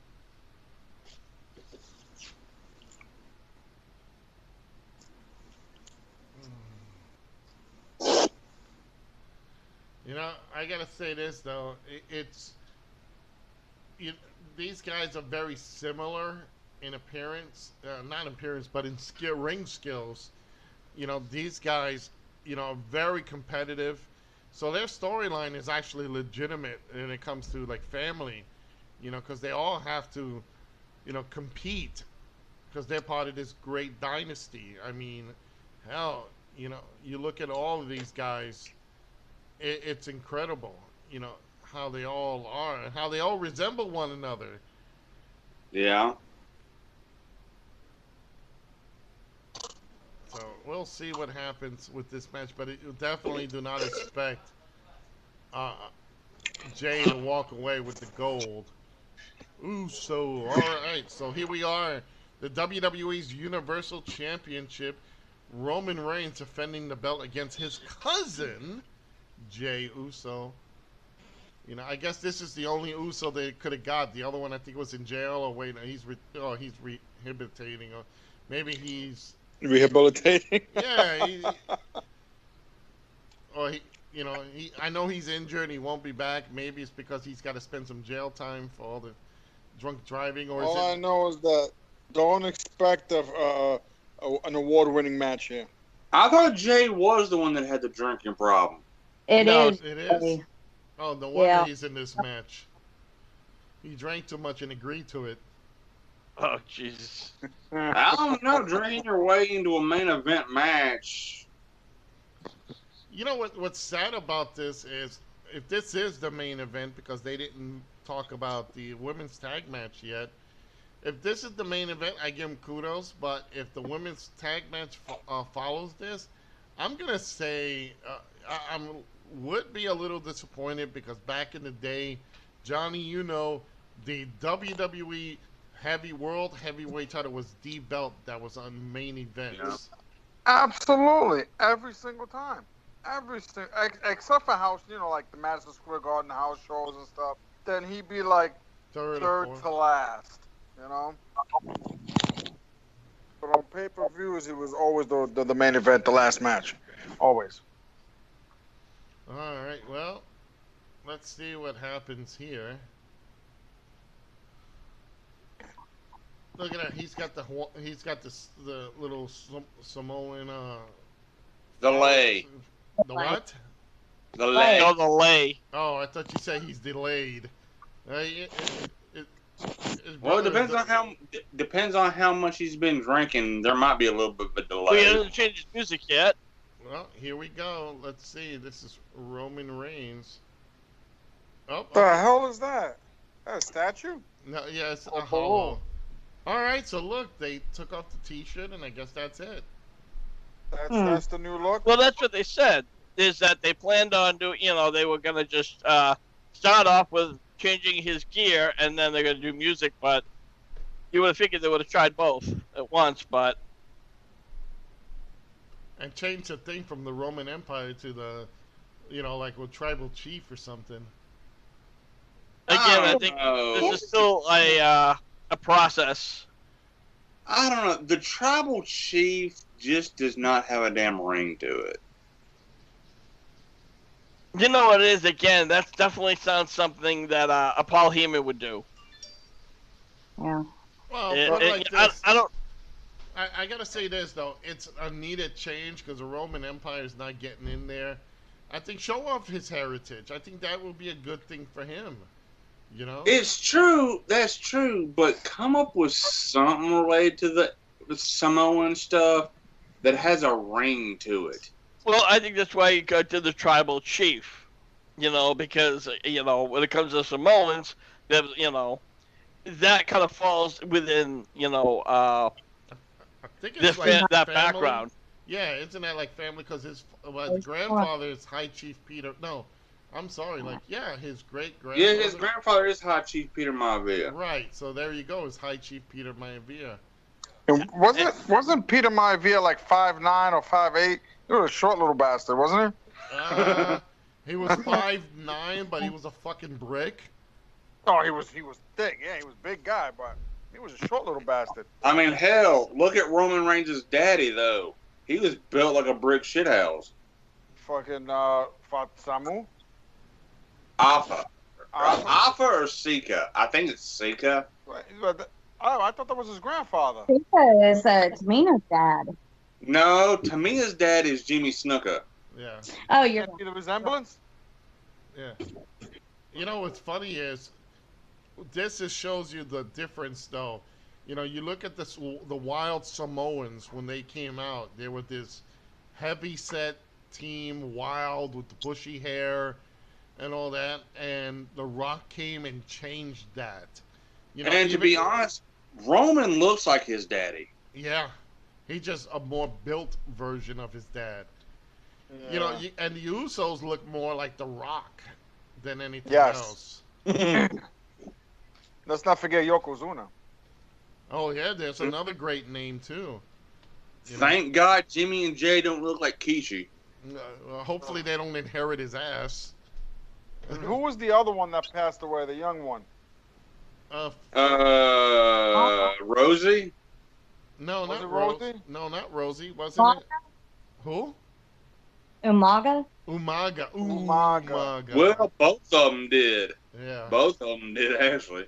But Umaga was more like the Samoan build. The traditional. Well, I don't know. They were both. Wait. Correct me if I'm wrong. Wasn't Rosie Roman's brother? Yeah. Yeah, that's true. All right. Well, here we. Okay, this is the main event. They don't put Charles Robinson in semi-mains. I'll be right back, guys. Okay.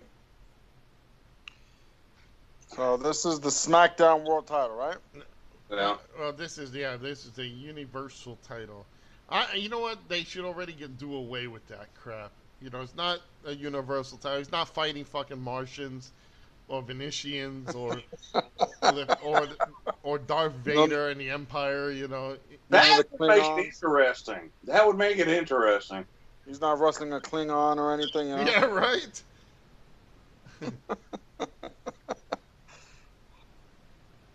All right, so here we are. Jey Uso is getting his title shot against his cousin, Roman Reigns. And Roman is without a t-shirt, but still with the Shield pants. But at least he took off that stupid vest. And they're going to see how well this match goes. Clean break. I'm sure that's going to, change later. Yeah. Here's the thing. You can tell they're both trying not to smile right now. Mm-hmm. Oh, yeah. Mm-hmm. Because these two guys are basically brothers. I think that's if you grew up like that, you're basically brothers. Yeah, and what's funny too is, this ought to be, I'm gonna say it in this way, ought to be a good match because both know each other so well. And it's gonna be something that they probably trained together for this match. One thing that gets me, Johnny, is Jey Uso's sneakers. Oh my God, I know. How bright white can they get? Jesus Christ. Yeah, it matches the sleeve on his arm. Yeah, hey? It's so white, even white supremacists are screaming, "Nice, too white, man." This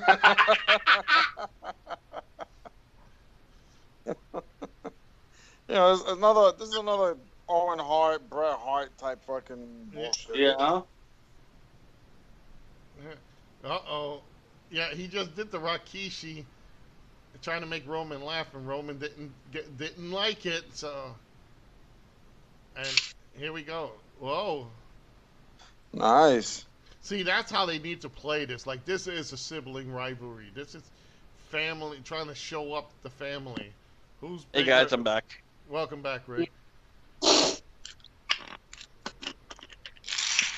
You know, So I just came back. It looks like Roman Reigns just been manhandling Jimmy Uso or Ray Uso or whatever his name is. Jay.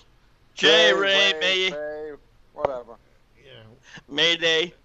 You know, at this point, it could be Jimmy. They just say Jay just so because they want to make sure that nobody gets it that he's in jail. So here we go. Well, right now it is the big dog taking on Jay, and so far it's been slow. A little kind of huge pops back and forth, but nothing big there. You know, you can tell there's still the remnants of the Shield in Roman because he still got the almost the gloves without gloves. I don't know if you're wrist guards. I guess you could call it. And what's funny is that the Usos and Roman Reigns has the same tattoo over the shoulder and chest. Well, yeah, it's a family piece. Yeah. Because I think The Rock has the same one. Yeah, he's a tribal. It's called the tribal. And well, since they are all of the same tribe, it makes sense.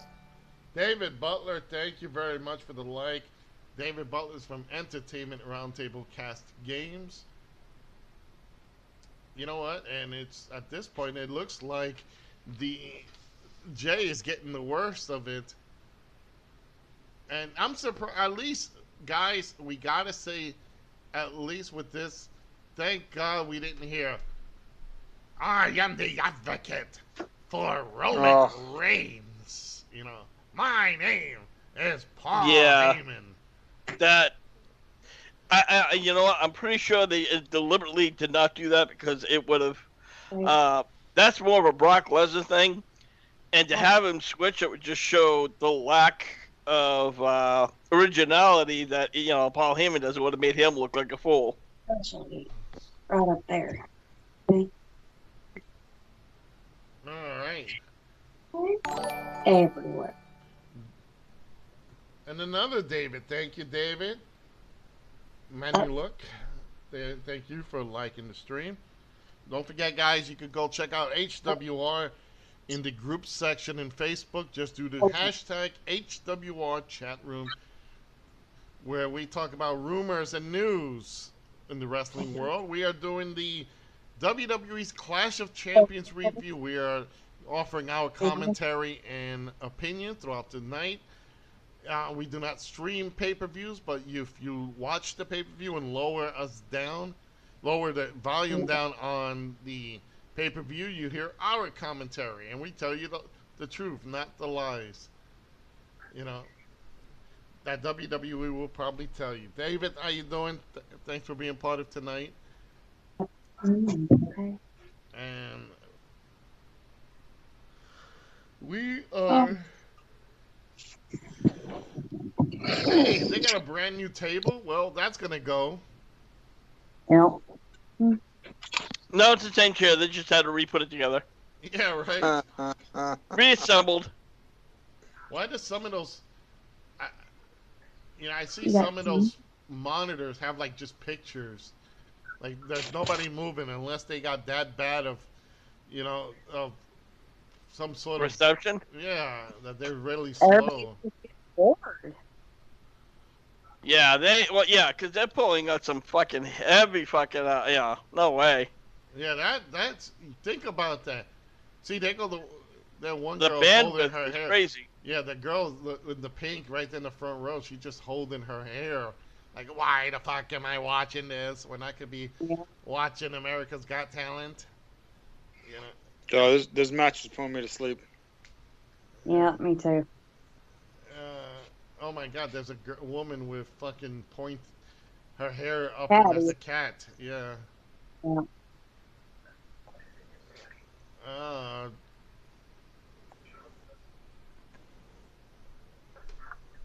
this. Hey, Rowan pulled a Moxley. He landed on the second rope and came out. Oh my God, this is painful to watch. It's probably a good thing they didn't have it on the main event. Yeah. I still think this is the main event. You think? I hope not. I really hope not. That means this thing's gonna go on for another fucking, like 30 minutes. Just not too long at a Not house show somewhere. necessarily. Maybe 19. This is a match that belongs in a freaking house show in Wisconsin. No. If they really want to draw money with this, it belongs on a house show in Samoa. Yeah, Somewhere, right? bro. Not here, not on pay-per-view. This is horrible. You know, and I could get why they wanted to do it. That they wanted to make, like, this is Roman's change of attitude and all that. But, for that, do this on, like, Raw or something. And build it up to, like, this is the main event coming to Raw this week or something like that. Because nobody really cares about this match. Yeah. And it's sad because how many great talent do they have in that locker room? And they were forced to watch Jay take on his cousin, which is, again, good in storyline, bad in a pay-per-view buy. Hey, whoever thought of this should be fired. Please let Vince be the one that thought of it. Please, fire Vince. No, no. Well, we can't If blame you Vince had- Russo. Bro. Go ahead, Rick. No, it was already gone. He just. I'll beat you. Yeah, no kidding.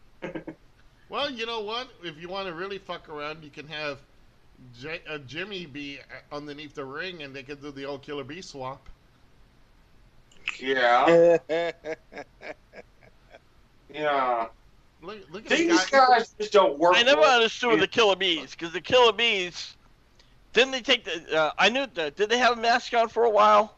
Well, Yeah. they always had the mask, but they took it off, and they only used it when it was necessary. So, like, to sneak a win, they would do it. Other times, they would just... Somebody's coming, isn't it? Oh, no, he's just bad-mouthing the crowd. I like the Marks who have a WWF replica belt. That's the current one. It's like, look, I'm a champion too, mommy. I want one of the wings. Yeah, you bring that, to like, when you go to an event, I get it.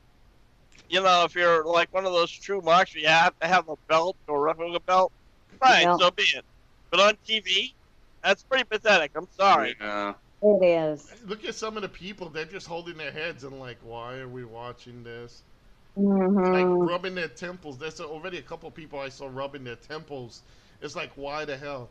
Meanwhile, Roman Reigns is bad-mouthing Jimmy or Jay in the corner. It's like, I can't tell if that's Haku or Tama in there. But,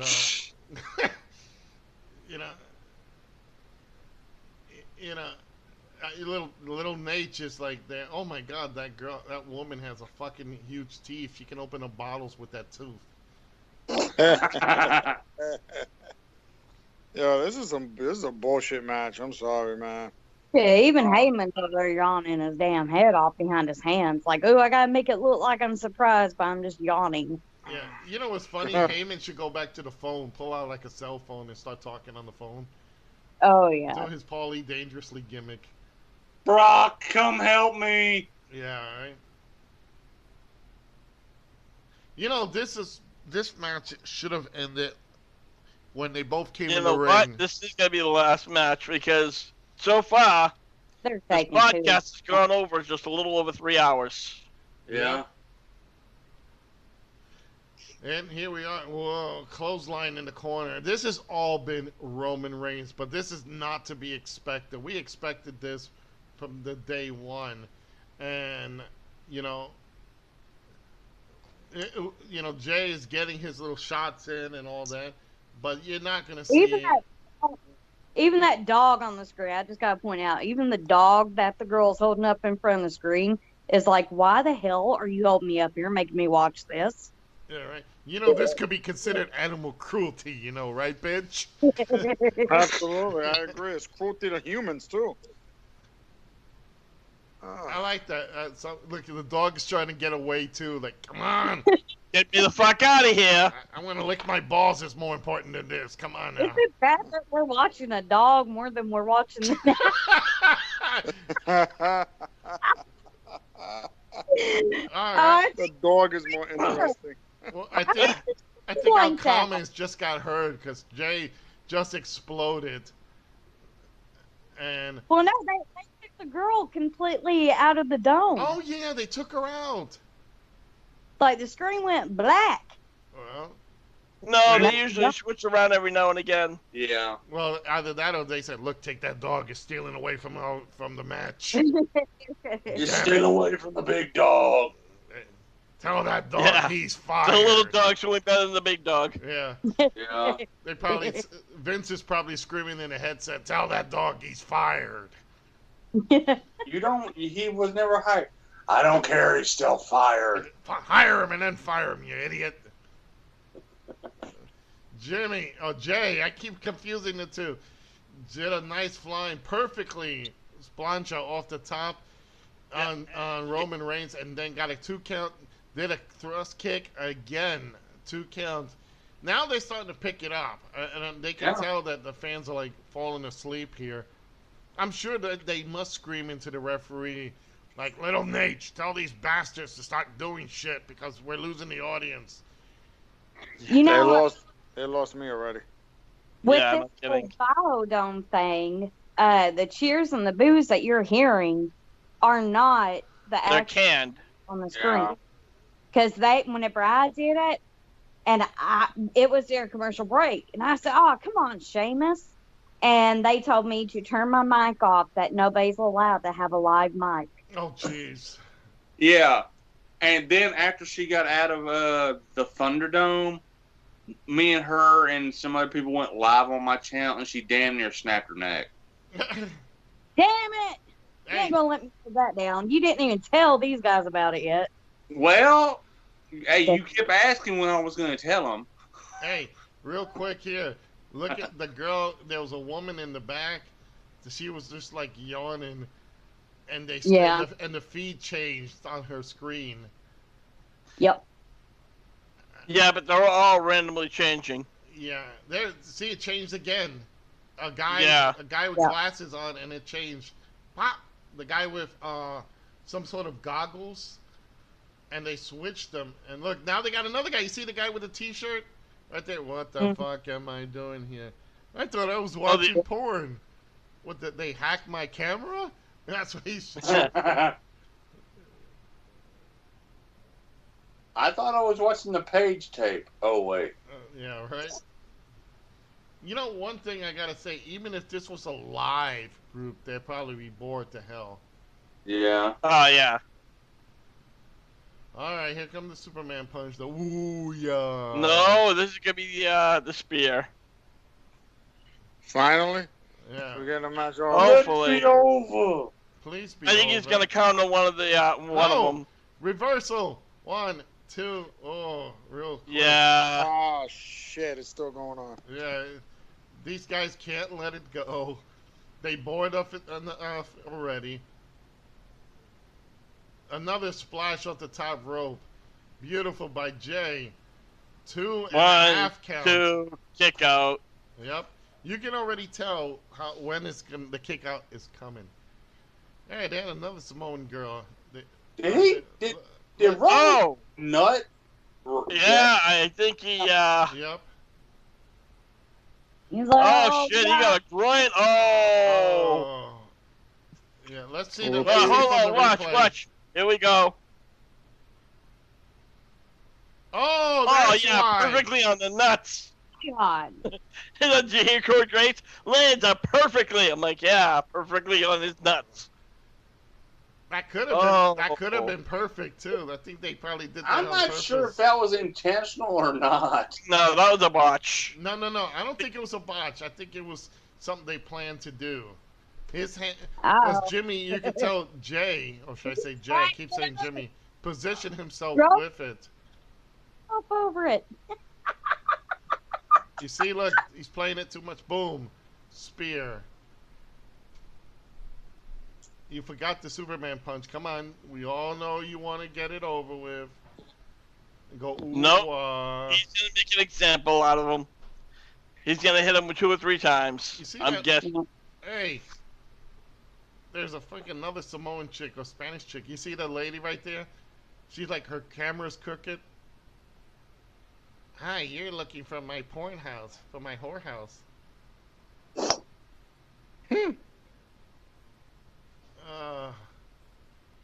Here it comes, the ooh-ah.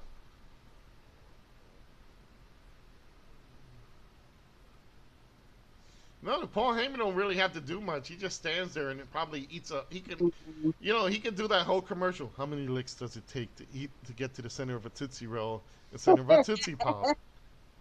Are you hearing, Roman? No. You gotta turn your audio. Basically, he's saying, call me your chief. He won't end it because he wants Jay to call him. Because you gotta call me chief and it'll be over. Don't make me do this. Don't make me do this. Oh, God. You mean, who's your daddy? Who's your daddy? Who's your daddy? He's going to be like, call me your poppy. Yeah.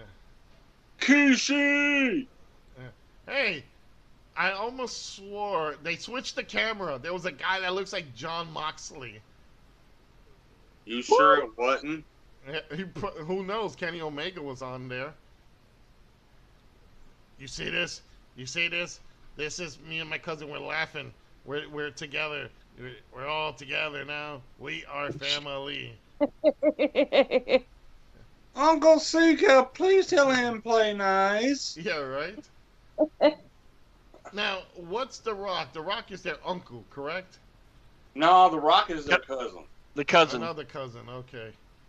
Why does it sound like somebody in that whole Samoan family is going ding ding ding ding ding ding ding ding? Okay, that's cultural appropriation.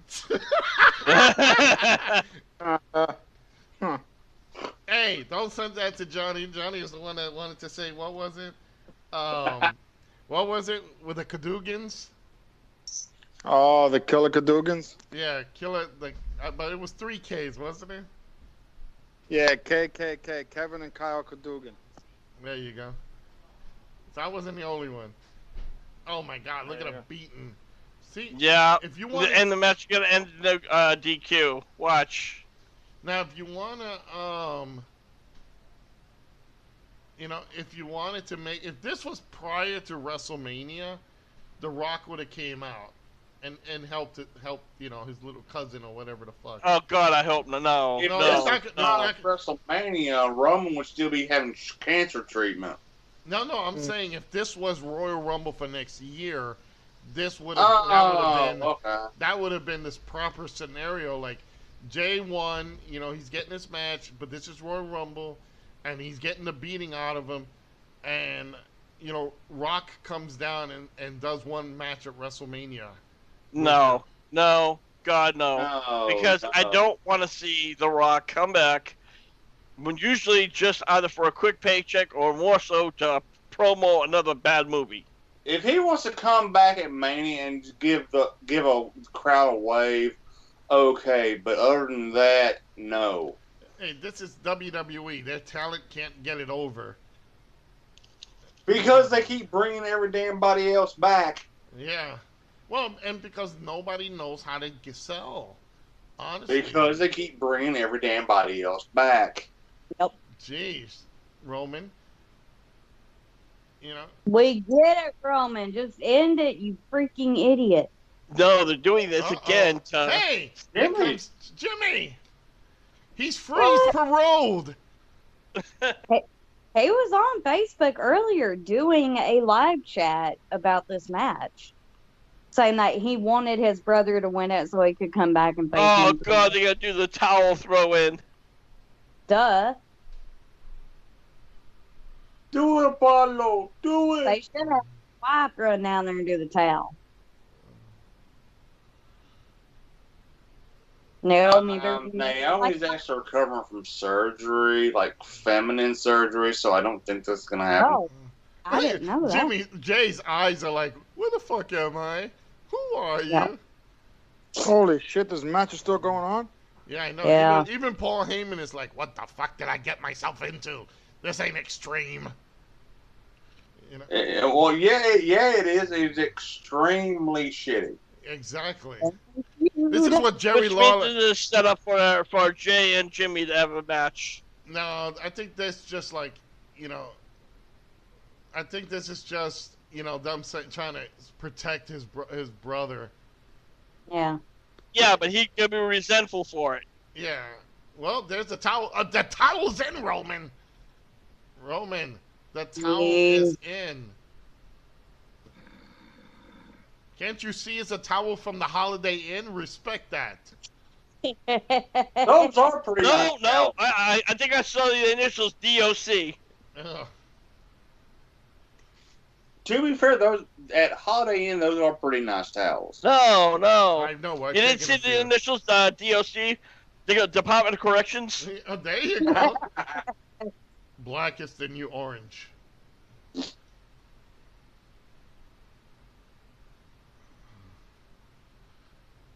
I bet you Superman punch is coming out for Jimmy. Guarantee it. Uh-oh. They just challenged... What the fuck? No, Jimmy came in and goes, this is what you want, fine, you're the chief, you win. Well, there's the leg. Oh, God, no way. No way. Dude. Paul Heyman Hey. played woman. This is a better gimmick than having the Haku and Tama gimmick. This is like modern day Tribe, which is... You know what you can say about this right now, though? Roman got laid by Paul Heyman.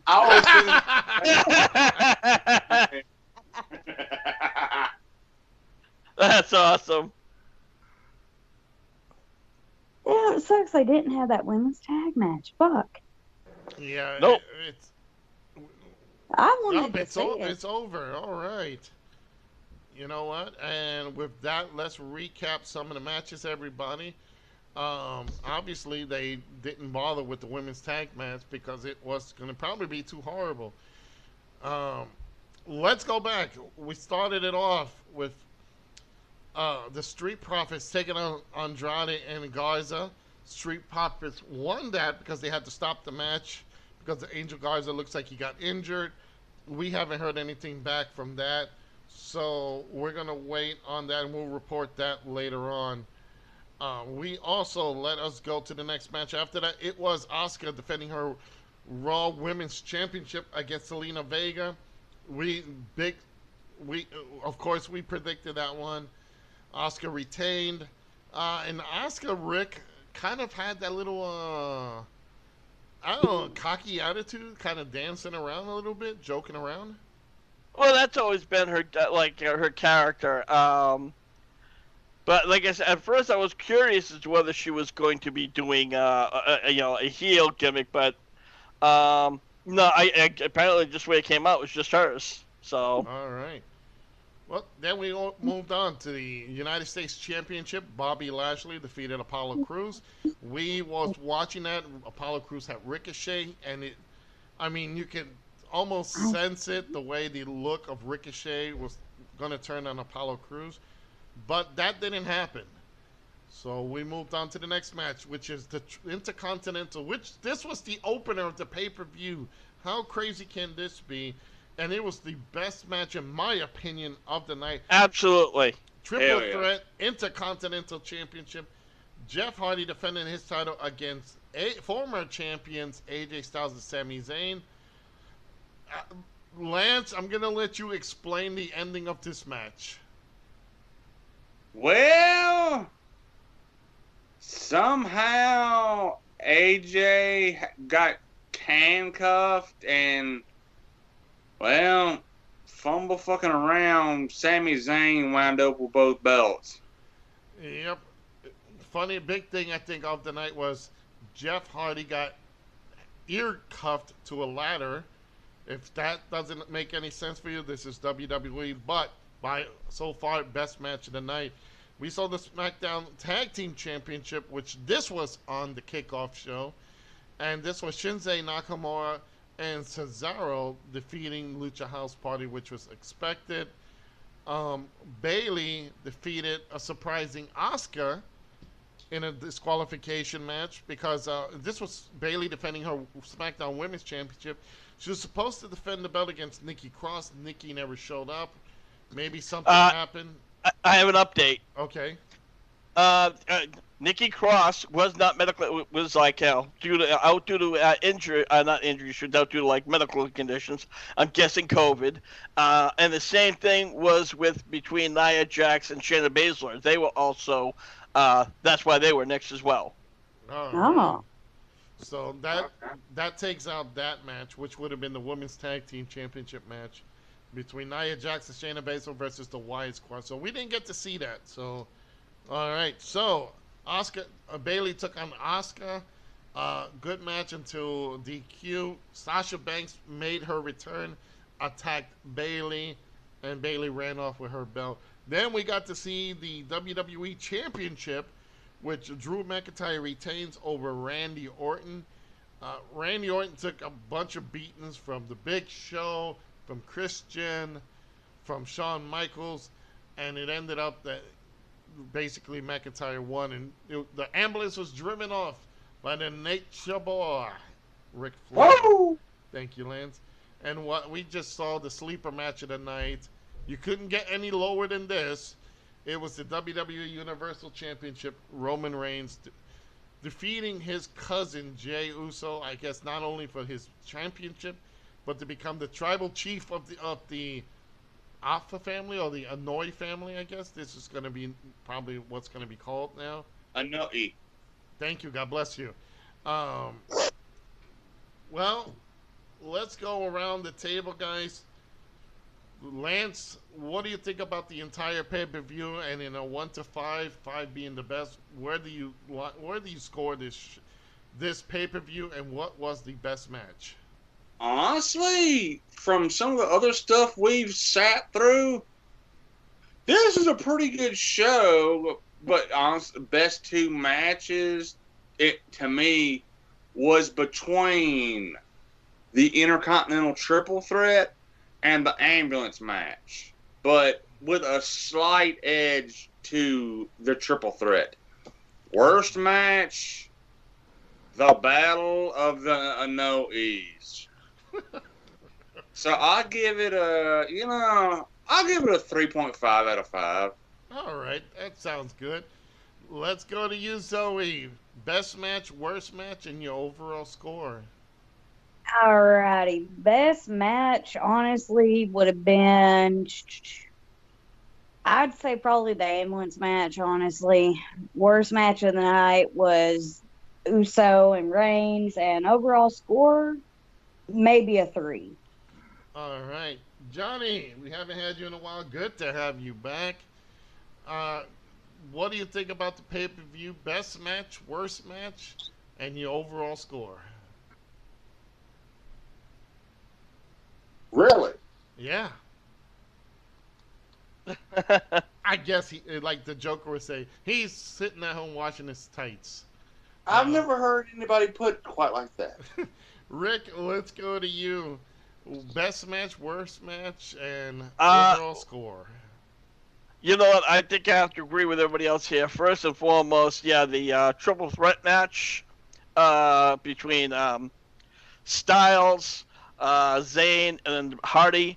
Great match with a few botches here and there, but those type of matches, you're going to expect a couple of botches. The worst match, again, Roman Reigns, Jey Uso. This was nothing more but to put Roman over, and it wasn't needed. They could have done a far better match with somebody else, but apparently that's not the way they wanted to go. I'll give it a 3.0, and I'll definitely give some quick props to the ambulance match between Randy Orton and Drew McIntyre. All right. And again, I'm going to fall in that same category. The Intercontinental Championship became the proven belt of the night. So I'm going to give that one. That's the best match for me, followed up by the ambulance match. Not because of not a little bit because of the action, but because of the chicanery shenanigans that we saw with Big Show. Nice to see Big Show looking fit. Christian coming back. Shawn Michaels, if he really had the focus to keep that eye straight so he can target Randy really well. And then finally, we knew the Nature Boy was going to make an appearance and drive off, So those two matches, a worse match, definitely Roman Reigns and Jay. If they were trying to do something, I think this should have been something that should have been on Raw. They should have promoted it as a big Raw match and then followed it up with something bigger for a pay-per-view later on. Overall, worst match, shit. Everything else on the card.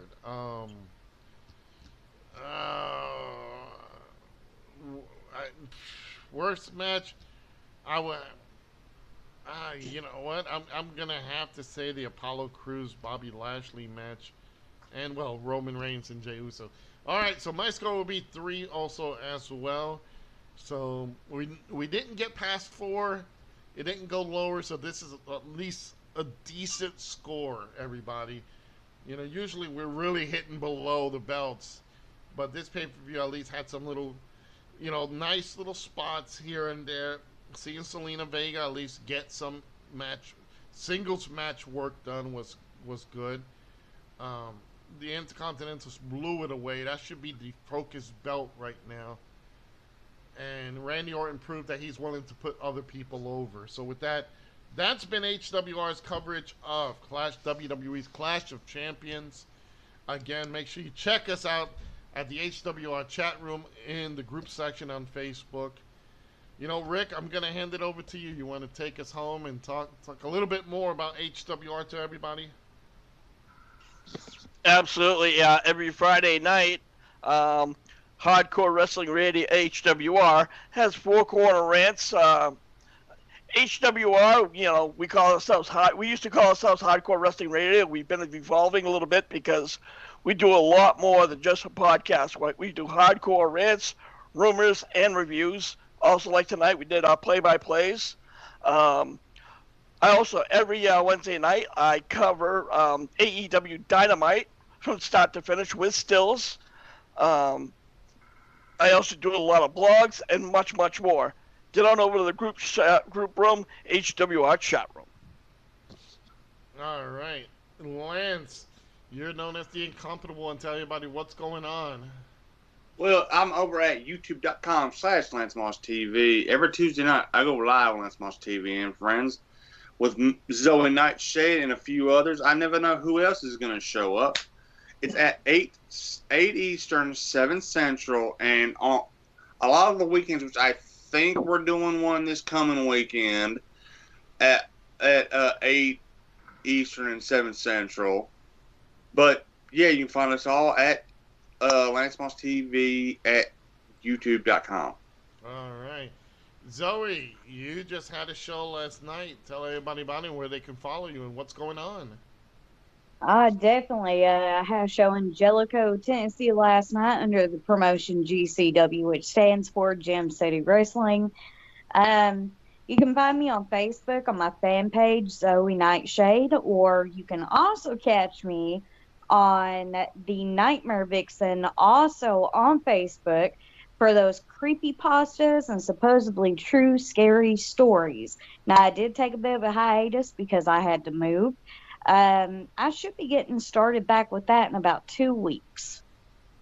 All right. Now I am Joseph Skoldrin Knight, and I do my Skoldrin's Realm streams, which is basically, I do a lot of gameplay from consoles to PC, from Atari 2600 to current.